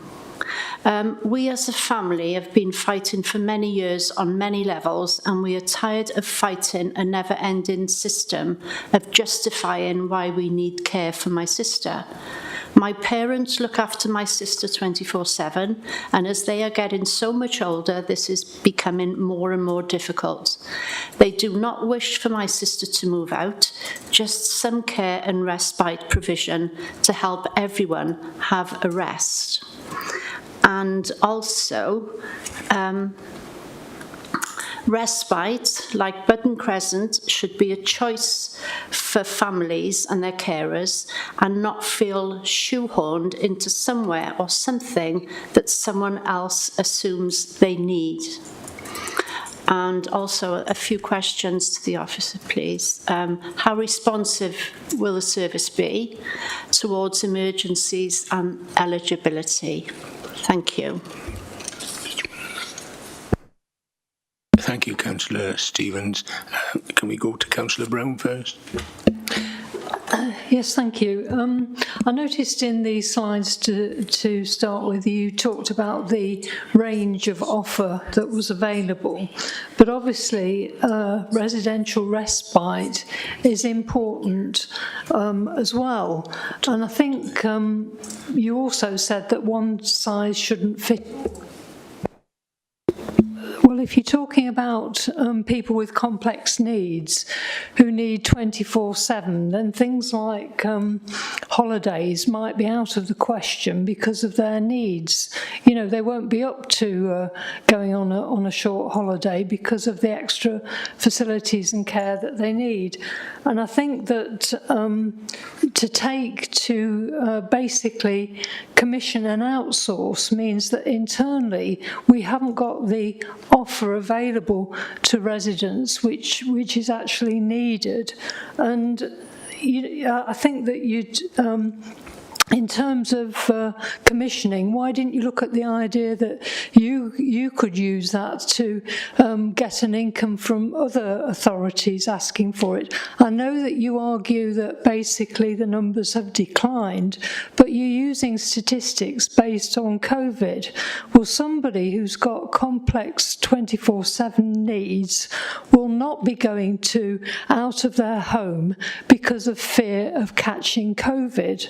I know, for example, we forget really very quickly what it was like during that time. I know from myself and my husband, we had Tesco deliveries because he was classified as a vulnerable person because of his chest issues, and for that reason we kept ourselves very isolated. Well, the fact that the service wasn't used during COVID shouldn't then be used as an excuse to actually close the service, because what might well happen is, as we get out of that period and people are more willing to interact with people and less fearful of catching anything, then, I think that the levels of those who are going to need it will actually improve. And the other question I wanted to ask is that I know in my ward, for example, there is a family and they used residential respite at Seven View Care Home. So is that still available? I mean, that was for a dementia lady, but is that, or are you going to use the Crick Road facility for respite? We don't really know from this report what respite is available across the county, either internally or externally. And I think that I would support Councillor Strong's view that we need some sort of independent report here in terms of review to say, are we really thinking of the right thing here? Should we actually be, because obviously our population, like everywhere else, is going to become more and more elderly. We know that from UK and statistics, and Monmouthshire has a higher percentage of the elderly. Anyway, elderly doesn't necessarily mean somebody obviously with complex needs, but I just wonder whether we've reviewed the demand properly. I can see why you're going to commission one bed at another place, because obviously that's the cheapest option, but are you actually doing what the service users want, and are you listening to them? And what's the respite provision available? Because for some people these other options aren't an option at all, so you're giving them no option. And I mean, already our local area has to go out of county for health services, which I think is awful. I mean, people in Chepstow have to go off to the Gwent, to the hospital there. I've been to a hospital in Ebbw Vale because of the fact that the authority couldn't deal with it, and I was going round. I did a tour of almost the whole of Gwent, because of the way the health authority operates, and having a local service is very important to people. So I think at the end of the the day. I want to know a bit more about the respite provision and if your facts that you're using to base your decision are really simply due to COVID. Thank you. Thank you, Councillor Brown. Can I, Councillor Jones? Thank you, Chair. I'm going to come at it from a slightly different angle, I think. This is a really emotive subject, and obviously, the heart says yes, of course, let's open up for everybody because of these poor families, and they, I feel incredibly sorry that they haven't had respite for so long. Not the council's fault, but they have been offered alternatives, but they haven't accepted them at this time. Perhaps they feel it isn't right for them. But the heart says yes, but the head says be cautious, because there are severe financial restraints attached to this, and these have to be considered. And when we're talking about the future of Button Crescent, there are so few residents who need care. The number of days that it will be utilised has dramatically fallen, and I think you can work out to approximately half a year. I mean, we cannot afford to keep staff on a long-term basis. And in fact, I want to ask a question about that. How do you utilise the staff at that time when they have no uptake for the respite? So how can the cost be justified when the savings that can be used elsewhere within the service? There are alternatives which have proved very popular with some, and we're talking about it as though people aren't happy with the alternatives. They have proved, especially the holidays, very popular for some. I agree, not for all, not suitable for all, but it's something that we've got to consider. How can you keep a vast building, a residence open for just a few families when it costs so much money for just so many nights a year? We've got to start thinking, not just with our hearts, but with our heads as well. And it really hurts to say this. However, I would like to... I do wonder whether it be possible for Button Crescent to be used in some other way so that it is utilised fully, as opposed to part-time. So I'm talking about respite care, in fact, but for other areas. I know that other groups require it. For instance, young adults. Could so many months a year or different times be set aside for young adults or even children? Have we really thought about if we could utilise that for the whole year? The alternative in Newport looks very good, and we've had positive feedback, and likewise, especially for Ebbw Vale, that particularly looks good. But have we got a long-term contract with them? That's my concern. So there are, although my head is saying one thing, my heart is saying another. And what crisis prevention and early intervention measures are in place to minimise critical need? What are we doing extra to make sure that the numbers aren't, going to increase? As I say, it's a really difficult decision to make, but we have a responsibility. Even Welsh governments came out yesterday and said they have to make incredible savings alongside, welcome to the real world. The councils have been doing it for a very long time. We have got to think of what is viable and what is not viable. And there are concerns here. So if I could just have perhaps an answer about whether we could utilise this in some other way to make it a full-time resident, that would be very welcome. Thank you.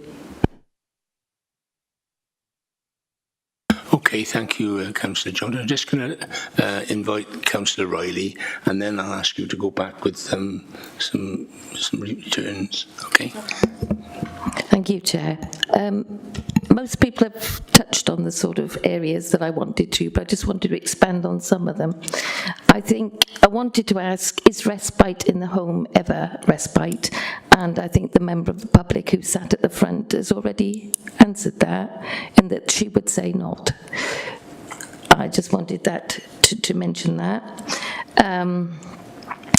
It's acknowledged that emergency respite should be in county if possible, and it it clearly can be possible, but is it a financial drain, as Councillor Jones has mentioned?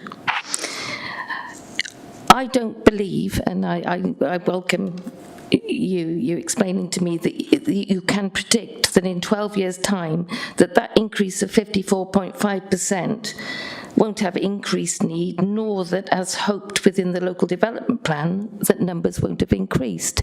If we encourage families to come into the area, then we will undoubtedly have increased need there.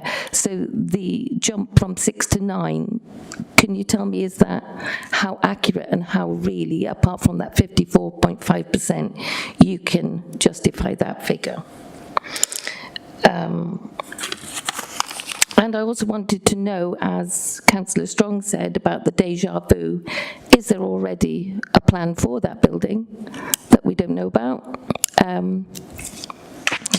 Because that has become a problem elsewhere. And just a small point as well about scrutiny, in that we have scrutinised a number of issues over a period of months now, and I just want to know how useful it is, because we haven't really changed the decisions that seem predetermined, and I want to know if that is the case. Thank you. Thank you, Councillor Riley. Councillor Howarth, and then that'll be the last before you can come back in and discuss. Thank you, Chair. I have some reservations reference to the data, same as I had reservations with a document we had not very long ago. The data that we've used to make a connection with Bud and Crescent. I just want to ask our social aspect here. If an individual or a family has a need at home, that's not always the case. We are the social worker side of that individual, because it may be the health worker side. Am I right in saying that? So do we have that connection there, i.e. they require respite? They're maybe a Monmouthshire resident, but we on the social side have no connection with them, because it may be their district nurse is their social worker. Because that has happened, and I know somebody rang me about that. Their social worker is their district nurse. They don't have a social worker visit. That individual required respite. They wanted respite, and they didn't know where to turn. They had to go to the social worker to find out where the respite was, and they weren't directed within Monmouthshire. They were directed out of Monmouthshire. My point I'm making is have we actually carried out, have we connected with as many as we can? I think the councillor made that point there, is the connection with exploring, making sure we're going to make the right decision here. I think the point made about the ageing population is very important. I think Sue touched on that there as well. I think that's so important in this, because if we make this decision, once it closes, it will never ever open again. We will never have any of this kind of facility here again. We look at dementia, what we're doing in Crick Road there with dementia over the last probably 10 years now. People didn't know what it was probably 15 years ago. Now we know what it is, and we know how important it is that we try and help people. We know what respite is, and we know respite is so important for many families out there, how they have it. Now, there's a slide put up there. I don't know, it said something about Edinburgh to 2 or going to Butlins or Minehead or whatever. It was up there. Like, the people I have my feelings for in all this is they're not interested in things like that. They're desperate. They want to have a bit of distance, and their loved ones, they know they're in safe hands, and they can be looked after for a small period of time. This is the second time it's arisen for me as a councillor. I remember not many years ago we were on the same issue on Bud and Crescent in a different building, but the same conversations we're having there. I don't know how many years ago it is, Chairman, but it's not many. There was the passion there then, and I think there still is the passion there now. I think, Penny, you made the real valid point there for me on the business model on a wider scope. Yes, probably operational is Bud and Crescent survival on the numbers game that we're telling where we have. Props not. But there is a bit wider range to use Button Crescent here for, and I believe perhaps that needs to be investigated.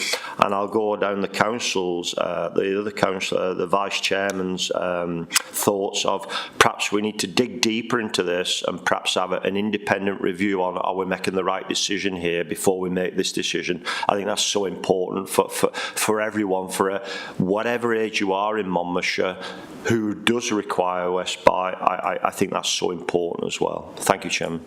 Thank you, Councillor Ellis. Can I ask the officers to go back with those sort of anything you want to go back to them?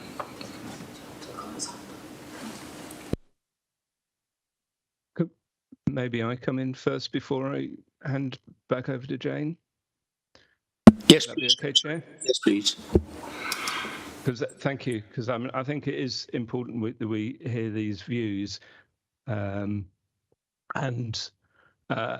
think before I hand over to Jane to answer some of the more detailed points, I think there are a few things that I just wanted to say at this stage in response to a number of comments that have come up. First of all, I would just like to say that, this has been a thorough review, and I know a couple of committee members have a question about whether an independent review would give a different result. I don't think it would. I think it's been a very thorough review. It's not been a review with any bias. It's been a review that's drawn on the data, that is clear, and certainly many committee members have referred back to data and saying the importance of us making decisions on the data.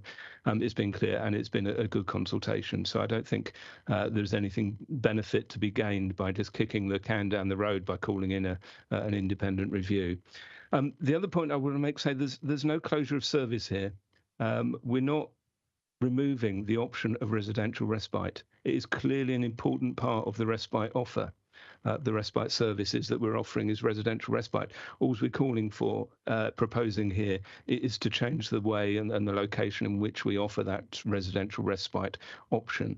So I think it's important to say that, to say that we're denying choice. In fact, what we're doing is we're promoting choice rather than denying choice. We're enhancing the range of options that are available for people. And actually outsourcing some of that residential respite will give a better provision. So I did notice that some of the comments that came forward, Councillor Powell, I think, was talking about the importance of actually the experience of mixing with others when they're in the respite provision of the cared for, how important that is, and I totally agree with her, and I think that's for me one of the reasons why actually Button Crescent is becoming more and more problematic, because if it is only having 25% take up, it means that quite often when someone is going in for residential care, they will be the only person in that building. In that large building, which has 5 bedrooms, there will only be one person there. They'll be on their own, not being able to mix with others. Whereas if they're going to one of the more better utilised facilities in Ebervale or in Newport, they will have greater opportunity to mix with others. So I think, again, if we're looking at the quality of provision, I think our outsourcing will provide that better area. I would say just that Jane Rogers did give a lot of the data and did say that we had explored whether we could get other local authorities to contract into Button Crescent to buy spaces there, but actually she's already discounted that because there isn't that demand, because other local authorities are facing the same challenges that we are, a reduced demand for residential respite, because some of the other alternatives that are being offered for many people, not for all people, but for many people, are proving more attractive.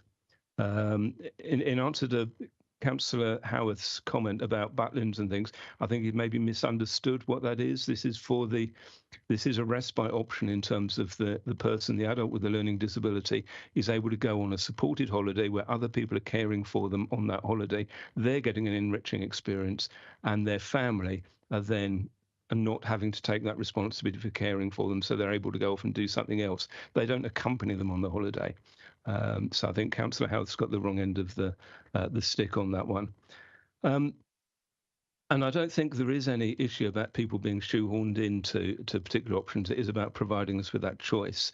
I would say, though, I think, as Councillor Jones said, we are facing choices about how we spend our resources, in particular at this time, and the implications of keeping Budden Crescent open and the high costs that it will be. And it does, the paper sets out some of those costs in terms of what that nightly cost, and I do get people to look at that. How much is it going to cost per night for someone to stay in Budden Crescent as opposed to the cost of the alternatives is a massive difference. And I think what that would mean if we keep Budden Crescent open is we'll limit our ability to support some of the alternatives. And I think that would be taking choices away from people. So I do think it's important that we do that, that we take that into account. And finally, I really do think we should not conflate what we're talking about here, which is a respite opportunity service, with previous discussions around My Day, My Life, because they are very different issues. And in terms of the sort of the suggestions that there might be an agenda in terms of alternative use of Budden Crescent, I would remind people that we don't own Budden Crescent. We rent it from Monmouthshire Housing Association. So it's not as if closing the centre would mean that we would want to go and sell off the building. That's not that. We're just purely talking about the operational costs of providing that service at that centre. So there are no other agendas here, hidden or otherwise, in this. It's about how do we provide the best opportunity for a range of people, the best choice for a range of people, and how do we do that? And it is, as Councillor Jones said, it is challenging, it's difficult. We have to make difficult decisions, but we need to make sure that we're listening to everybody, all of the 50 plus people that are assessed as in need of respite services, that we're hearing from all of those, and not just from, as important as it is, not just from those that have a strong preference for one option over another. We need to provide services for all of our residents in need of respite. So that's all I wanted to say in general points. I don't know whether Jane or the team, we've got anything more specific to add to some of those points that have been raised. Thank you, Councillor Chandler. I would pass it down to Jane, perhaps. Could you come back in and participate with some of the questions? Thank you, Chair. Councillor Chandler has covered a lot of the points that were raised, but just a few extra specifics from us from a service point of view. I think one of the issues that were raised around that social connection and giving opportunities for people when they have their respite for it to be really enriching is really important. Some of the options that we've talked about, really play into that. And one of the other things just to mention around the holidays is that because it's part of a care and support plan for their respite, we would be assisting with the financing of that, subject to the individual's financial assessment, but it's a funded service. Over and above that, it's then families would be paying for their own holidays, but of course for when it's a respite, we would be contributing to the finances. The question's been raised about emergency respite provision, and when somebody has an emergency, so for example their carer is suddenly unwell or some crisis happens within the family, meaning that there is that need for emergency provision for the cared for to be looked after. We always start with looking at what respite is currently used for that person. So if they have a shared lives carer, we would always go to that shared lives carer first, wherever they are, to go, could you step up in this emergency situation? Or if somebody has a residential provision that they use, we would always look for there. So in the event that those places can't cover, then we would be in a situation where we're looking round, but we have much experience of that within the team. It's not just for people who have respite needs. People with a learning disability, for all sorts of reasons, may suddenly require an emergency placement on a temporary basis. I don't know if you wanted to add anything there. No, if I covered it. So in terms of emergency places, that was the response to that. Sorry, I'm just picking through my notes. Councillor Brown, you were asking around respite provision over the whole of the county, including people with who are elderly, so older adult respite provision. But the two things are quite separate, and there's different regulatory framework around them, or rather, because of the regulatory framework, if you're talking about residential respite, you're either providing for older adults or you're providing for people with learning disabilities. Did you want to come in there? Yeah, I think in terms of older persons' respite, it's a very different landscape. We've got a lot more opportunity to provide respite for older people. We commission beds in residential homes across the borough and outside of the borough, and many of those services are experienced in providing respite on an emergency and a planned basis. So for older people, it's not the same challenges, because we do have a range of provision in across the whole of the borough, and we have got an opportunity to what we call spot purchase those beds. So we just buy them when we need them. We know what respite that people need. Generally, it's planned, but we do have we don't have a shortage of that. So it's just important to note the differences and the different type of service for different types of age groups. And of course, we've got our own Quick Road, Sevenview Park Quick Road, that also provides, as part of their overall residential provision, they will look to provide emergency placements, respite placements too. But again, that's for older adults. And Councillor Jones, you were asking about whether we could look at a mixed usage to make sure that there is at Bud Crescent, it sort of operates full time, but again, we do run into regulatory issues there. So as a respite residential provision, it's registered under RISCA via Care Inspectorate Wales, and it's registered with a statement of purpose, which is to provide residential respite for people with learning disabilities. So even if we wanted to include, say, for example, extending that to 16, 18-year-old and unders, we couldn't do it. So we couldn't be one thing and then another. It is one thing under the regulatory requirements. That does cause us, does cause us some restrictions. And you asked a question about the workforce, about, well, if it's a very limited usage, there is a lot of downtime for the workforce, and of course that does present challenges, which we would find it quite difficult to overcome. So if you're looking to scale down, it becomes less and less operationally just viable, really. But yes, you were stressing the difficult decision, and this certainly is one of those, because of course we would want to meet everybody's needs in exactly the way that they want those needs to be met. We do think that we can meet everybody's needs, respite needs. We have got a really well-developed range of options. Some will suit some will suit others. And for people who feel that their needs aren't being met at this time, we'd really welcome those individual case-by-case discussions to really get the best match that we can, whatever happens moving forward. Have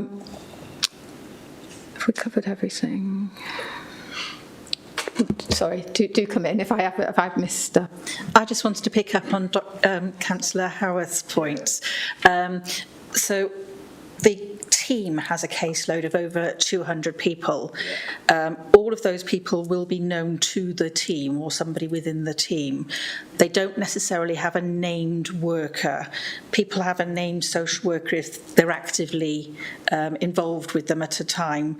But if it's anybody who's known to the team, they can talk to the team at any point in time if or family can, if they've got needs that they feel need further assessment or that it needs some planning around. Obviously, if they're not known to the team, we don't know who's not known to the team. But if somebody's involved with a district nurse, as you said in your scenario, that district nurse can refer them into the team at any point of time. There's no barriers there. Okay, it's just a cross-boundary issue which has arisen a few times. So, i.e., if you're in Chepstow and your doctor's surgery and your district nurse is in England, let's say, over the boundary there, actually the involvement is totally different. Can I just ask a question, Chairman? It was a very valid point there from Penny's position on going forward, perhaps on a different model. You made it very clear there, Chief Officer, that the rules and regulations that we run Bud Crescent under don't allow us to do that. Is that right? Is that what you said? Yes. How would we want to move that to make it, let's say, a bigger umbrella there, to use it for something a little bit more than what we're using it for now? Will we be allowed to do that, let's say? It's a new, you mentioned that there about the legislation, how we're running Bud Crescent, in brackets, what we can use it for and what kind of, let's say, people can use Bud Crescent. But is there a movement that could be had or sought to actually expand on the basis of a different model business case to make Bud Crescent a more user place, i.e. on the numbers game here? Because it's about numbers. You know, I mean, it's very clear here. If we've only got 2 in there instead of 5 on a period, it's about money. We're quite right there. But if it was moved on a schedule of, could we do that? Is that possible or is it not possible? It's only a thought I've had, i.e. because if we recommend, let's say we have an independent review here, and that comes out there, actually you should be doing something differently, a different model. You've knocked that on the head. We can't do that because of what it comes under, but if it could come under. Because I've had an email off another councillor here. Actually, we're doing a bit with Newport at the moment and collaborative working on respite. Is that right? Because I've just had an email there off a councillor now from this authority. Is that happening at the moment then with Newport? Yes. So we are moving in the right direction, but is it quick enough or is it financially enough to do that? So the short answer, I know Claire's going to come in on that, but the short answer is if we wanted to run a residential respite provision for people with learning disabilities, we've got RISCA, that's it. It's one regulatory framework. So we couldn't run, if it was a different provision, it wouldn't be residential respite. If you want to run residential respite, you're under RISCA, that's it. It's not us, it's the legislation. I mean, I'm no expert in this, but I think what you're saying is maybe we use it for people with a learning disability and perhaps somebody with a dementia. Is that what you're suggesting? So I guess we'd have to look at what the demand was for that. And as Jenny's already said, we can meet the demand for our other service user groups at the moment. So I'm not sure that the demand would be there for them to use Bud Crescent as well. But just picking up on Jane's point about RISCA, the regulations were changed a few years ago, so it is a bit more flexible, but the care provider have to evidence, they have to give a statement of purpose, as Jane said. They have to say whose needs they're going to meet, how they're going to meet them, and assure us that they can meet those needs. But then if you're looking at lots of different needs, that becomes more difficult for the care provider, because we've currently got a care provider who can meet people's needs with a learning disability, but that's not to say that staff group can meet the needs of people with different needs and conditions. So you're looking at a much more wider skill base, because looking after somebody with a learning disability is very different to looking after somebody with a dementia, which is very different to looking after somebody with a physical disability. And would the staff group be able to meet all of those needs and evidence that they can meet those needs? But we do know out there with dementia, Alzheimer's and all these things that it is crisis point for a lot of people, but there is other opportunities here if we can do them other opportunities instead of just saying that is it, like give it back to Monmouthshire Housing and we move on. That's the point I want to make here on that basis. Thank you, Chair. Could I just clarify the RISCA, because I know I've been saying RISCA and it's the Regulation and Inspection of Social Care Act 2016, so it's Not the place. RISCA. Can I ask a question? So, Councillor Howarth, yeah, you were referencing also, and I think Claire might have picked this up, but the difference in the case responsibility when it's either health or social care, and the only time that that's really, distinct is the continuing health care. So if a person with learning disabilities needs are so complex that they can only be met through health, then health has responsibility for providing the whole package of care to that person. And sometimes the lead worker in that situation would be a district nurse. It's not to say we're not aware of we're often aware of these cases, but the provision is solely provided through health in terms of sourced and paid for. Has an Iron Bevan ever sourced us for help in requiring respite because perhaps where they use is busy or no?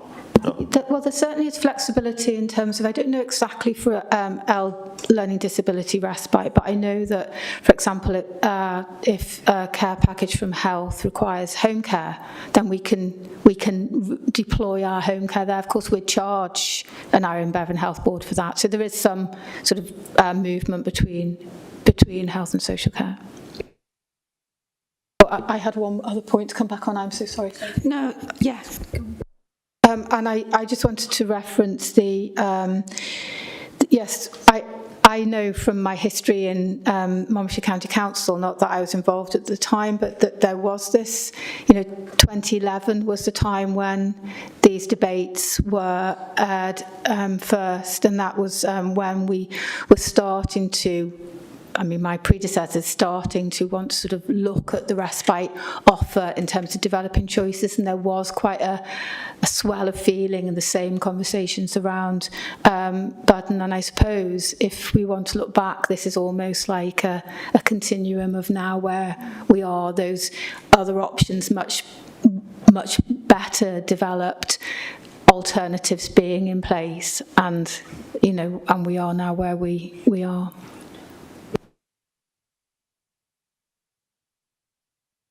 So did you want to say something? Yes. So I just wanted to pick up on the issue, well, two issues, locality and also about the arrangements between the regional group of local authorities. So in terms of locality, Budden is based in Caldicot, so it's quite a long distance it's not a central place in Monmouthshire. So the proximity of Newport and Ebbw Vale is not so significant for everybody in the borough if they were to choose those options. And also, I think, given the financial constraints that we're all operating within, I think it's safe to reassure you that all of the local authorities that we work with in Gwent are facing the same issues. And because of that, we're working collaboratively to ensure that we're securing services as far as possible. And in relation to Centrica, I know that Newport have had similar issues in filling the spaces at Centrica because of the changing requirements of people who access this type of service. So they rely on Monmouthshire to purchase a bed from them to keep that service going, and we are working together to make sure that we've got those services in place, keeping them sustainable so that they remain available for everybody in the region to utilise them. Shared Lives as well is a very good example of how we work regionally and how we're expanding the availability of suitable placements for people who require respite. And we have some very good feedback around Shared Lives, and they're very positive experiences for the people who use Shared Lives. But clearly, with a range of options, there are going to be people who don't use Shared Lives and they can choose other options. It's just one within the menu of options that are available that we are seeking to develop further.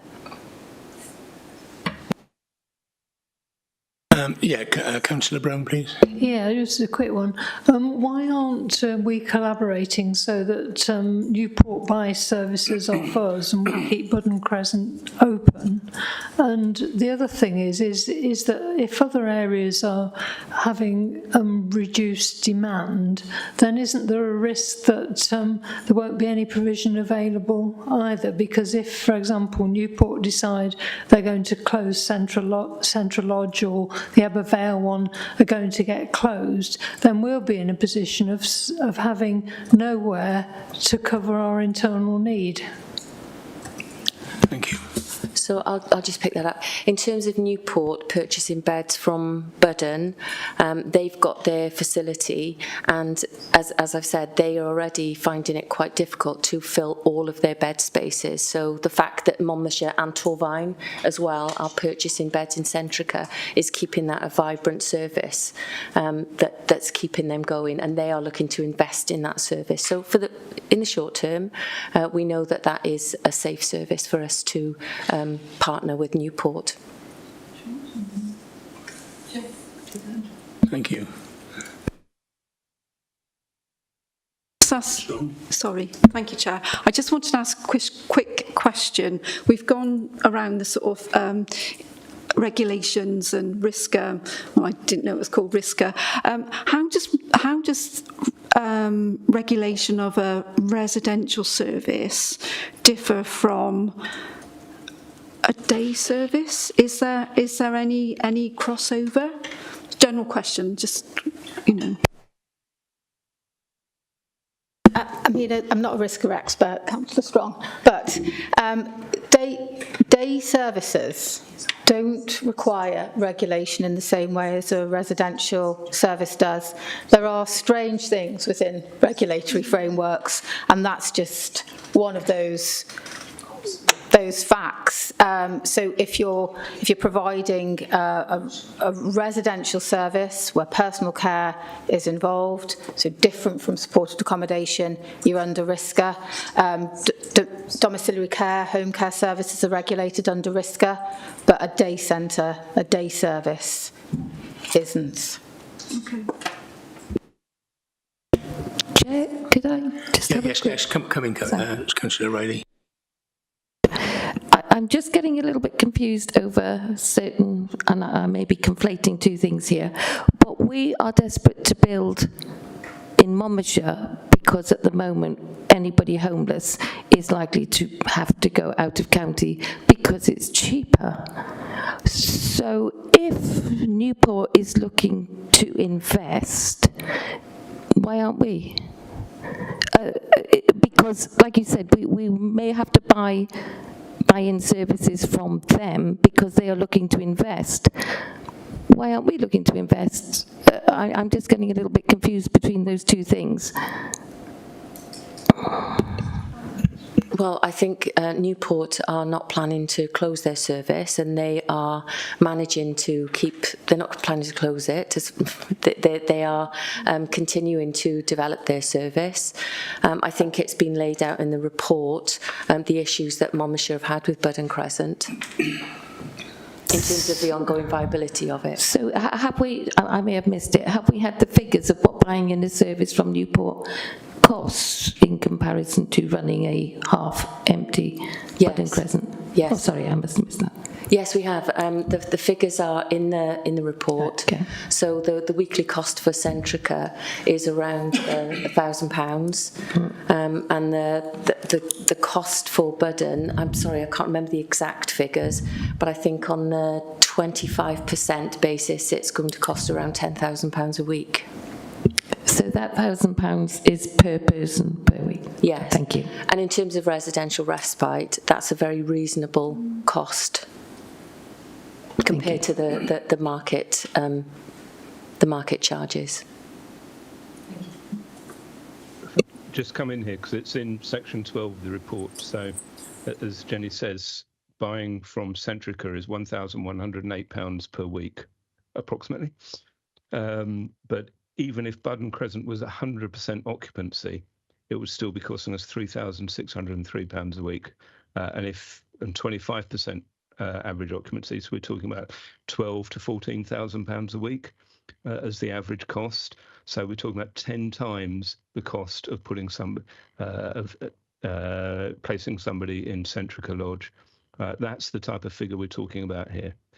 We're talking about substantial sums of money. So paying, £12,000 to £14,000 a week in Budden Crescent, as opposed to £1,000 in Centrica, more in Augusta House, £3,000 a week in Augusta House, but still much more value for money than keeping a largely empty Budden Crescent open. Thank you, Councillor Chandler. If there's no other points you want to make, I would care to make the chairman's summary, if I may. A bit of a mixed one this time. I've not had this before, so as I see, the report doesn't outline the full range of respite across the county. And could the Budden Crescent facility be repositioned to meet wider and different needs in the viable business model? For example, dementia, other learning disabilities. Could part of the building be used for something else to save costs? And concerns around the data, whether we have a true picture of demand, both now and in the future. And then there's concerns around how independent the review is, and some feeling that COVID has been used as an excuse. And then some members recognise that if demand were to increase, it's difficult to continue and may take funding from other respite opportunities. And one from me, really, how would it sort of react into a regional model? And really, we need to think here quite clearly, because we have to make recommendations from this committee to give to the feedback to the executive. So we really need to think of what recommendations we're going to be put forward, because we don't have any real recommendations at this moment in time to feed back to the executive. So I would welcome your thoughts as to what recommendations we're going to give for the feedback for the executive, please. Chair, can I just come in? Chair. I'd just like to say I find that a little bit one-sided. I felt that the report was, it was mentioned that an independent report would be advisable by a couple of people, but other people have mentioned, and I feel that this is an independent, not an independent report, but it's a thorough report. And I don't think the result would come out anyway. You've just heard some incredible facts and data, which, you can't dispute. I'm not saying that's the answer, but I'm just saying, there is another side to this, that I think it's a thorough report. Okay, thank you. Yeah, thank you, and I agree with you. Where do we go from here, please? We need some recommendations to go back to the executive as to what our findings are from this meeting today.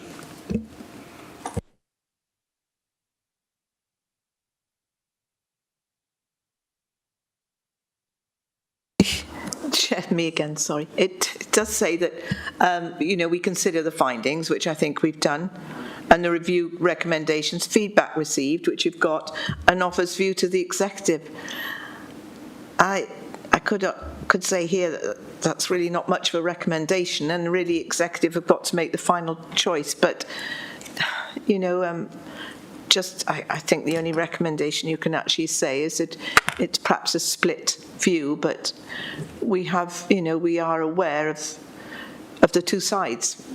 There's the care of the people involved, but also the costs and the financial implications cannot be ignored. And hand it over. Chair, the only one concern I have is we've used this Centrica quite a lot in the last probably half an hour here. We're using Centrica and they must be a company, yeah? Yep. And the only scary thing I have about these companies, and no disrespect, but they're here one day and gone the next if it doesn't work out. And if the recommendations at the end is that Budding Crescent is handed back to Monmouthshire Housing, that is it for respite bar Centrica. And if something happens with Centrica, whereas. Pardon? And Ebervale. And Ebervale, yeah. But don't forget, we're talking about a cohort here of many people. And if we rely on Centrica and we rely on Ebervale, and you've got Blaenau Gwent, you've got Torvine, you've got all these other local authorities with ageing populations, the long term for me is I'd like to see something in there that actually we have to safeguard some kind of respite somewhere, bar Centrica. I think the private sector is fine, but let me bear you now. If Centrica know that that's what costing us today, and don't forget we're on camera, how long is that going to stay like that for? £1,000, £1,200, and that's what it's costing us. They'll know that now, and prices, and then is it affordable then? And before we know it, then we think, well, actually, what we got nothing, and we've been held here, and that's the only concern I do have is within the recommendations, we've got no review, we've got nothing there, like us. If the cabinet member takes his document forward to cabinet during September, that is it, like. Budding Crescent will definitely close. What lease have we got there with Monmouthshire Housing? Do we have to give any notice? This place hasn't opened up since COVID, has it? No. So, okay, thank you. Thank you. Do you want to go back? Yeah, if I can just respond to that. Centrica is the name of the building. The building is... It's okay. The building is owned by Newport City Council, and they purchase the services of the provider who operate within that building, but they are bringing the service back in-house. So it is a local authority-owned service. They're going to bring it back in-house? Yes. But they haven't done that yet? No, but they're planning to do that. And sorry, Chair. Would we enter a service agreement contract with Newport? Yes. But we haven't got one now at the moment. We do have an agreement with them at the moment. But it's not a service level agreement, is it? Well, it's a binding agreement that we've agreed a costing and the number of beds and usage. Okay. So all of that is in place. And as I said, we work very closely with our regional local authority partners. So yes, it is a local authority service. All right. It's not a private company. All right, thank you. Okay, Councillor Strong, and that's the last, and we can... Okay, Councillor Howard, Centrica Lodge has been in sort of learning disability services for a number of years, probably 20 years. It was Centrica Lodge was actually funded, I think, by the gas company and all of that, and it was a Newport City Council run place. They've obviously put it out to sort of private company now. It's good to hear it's coming back. But can I just put a plea really is if we are going down the route to cease operations in Budding Crescent, that we really do need to look at those 8 recommendations, 6 of which aren't actually viable at the moment for a lot of people, and I think that's crucial really, so that if we are going to make the decision or recommendation today, that we actually look at making sure that shared lives is accessible for people, that there are other alternatives. Thank you. Just to come back in very briefly, we have between 6 and 8 people who are choosing residential respite at the moment. The other people, the respite needs are met via the other alternatives. So there are viable alternatives in place. It's hard to, make sure that everybody has exactly what they need, but it's an ongoing dialogue that we have with people, and we have many people accessing the alternatives that are available. Okay, thank you very much. Then there are no other recommend. Yeah, could I just make a recommendation that I presume this will happen anyway, but that there's intensive conversations with the families who really want to retain the Budden Crescent, and really go through in quite a bit of depth with them about the options and about the different support that will be provided. Because I think you need to focus on them, because they are actually, as Councillor Strong has mentioned, all of the impact assessments aren't relevant to them, and I think it's important, that you mentioned about shared lives and so forth, that they also perhaps develop a relationship with another family who can provide that emergency care where they're trusted and everything else, on a local basis, you see. So that's another option. And can they actually go on holiday, or is their complex learning needs so complex that would be impossible? So I would like a recommendation that those particular families who aren't happy with this recommendation, that they can be looked at in depth, and the reassurance from the chief officer that above and beyond, for example, we've got this lady who's kindly come and mentioned her sister. I would like them to get some more intensive care and help, and a real heart-to-heart discussion on how their needs can be met, which are being met more by sort of the residential respite option. So if you could do that, we could add that recommendation, I think that would be very useful. And I'm sure you've probably tried already, but I'm just wanting that reassurance that extra measure will be in place. Thank you. Thank you, Councillor Brown. Okay. Do you want to go back to that? Just agree. Yeah. We will agree to that.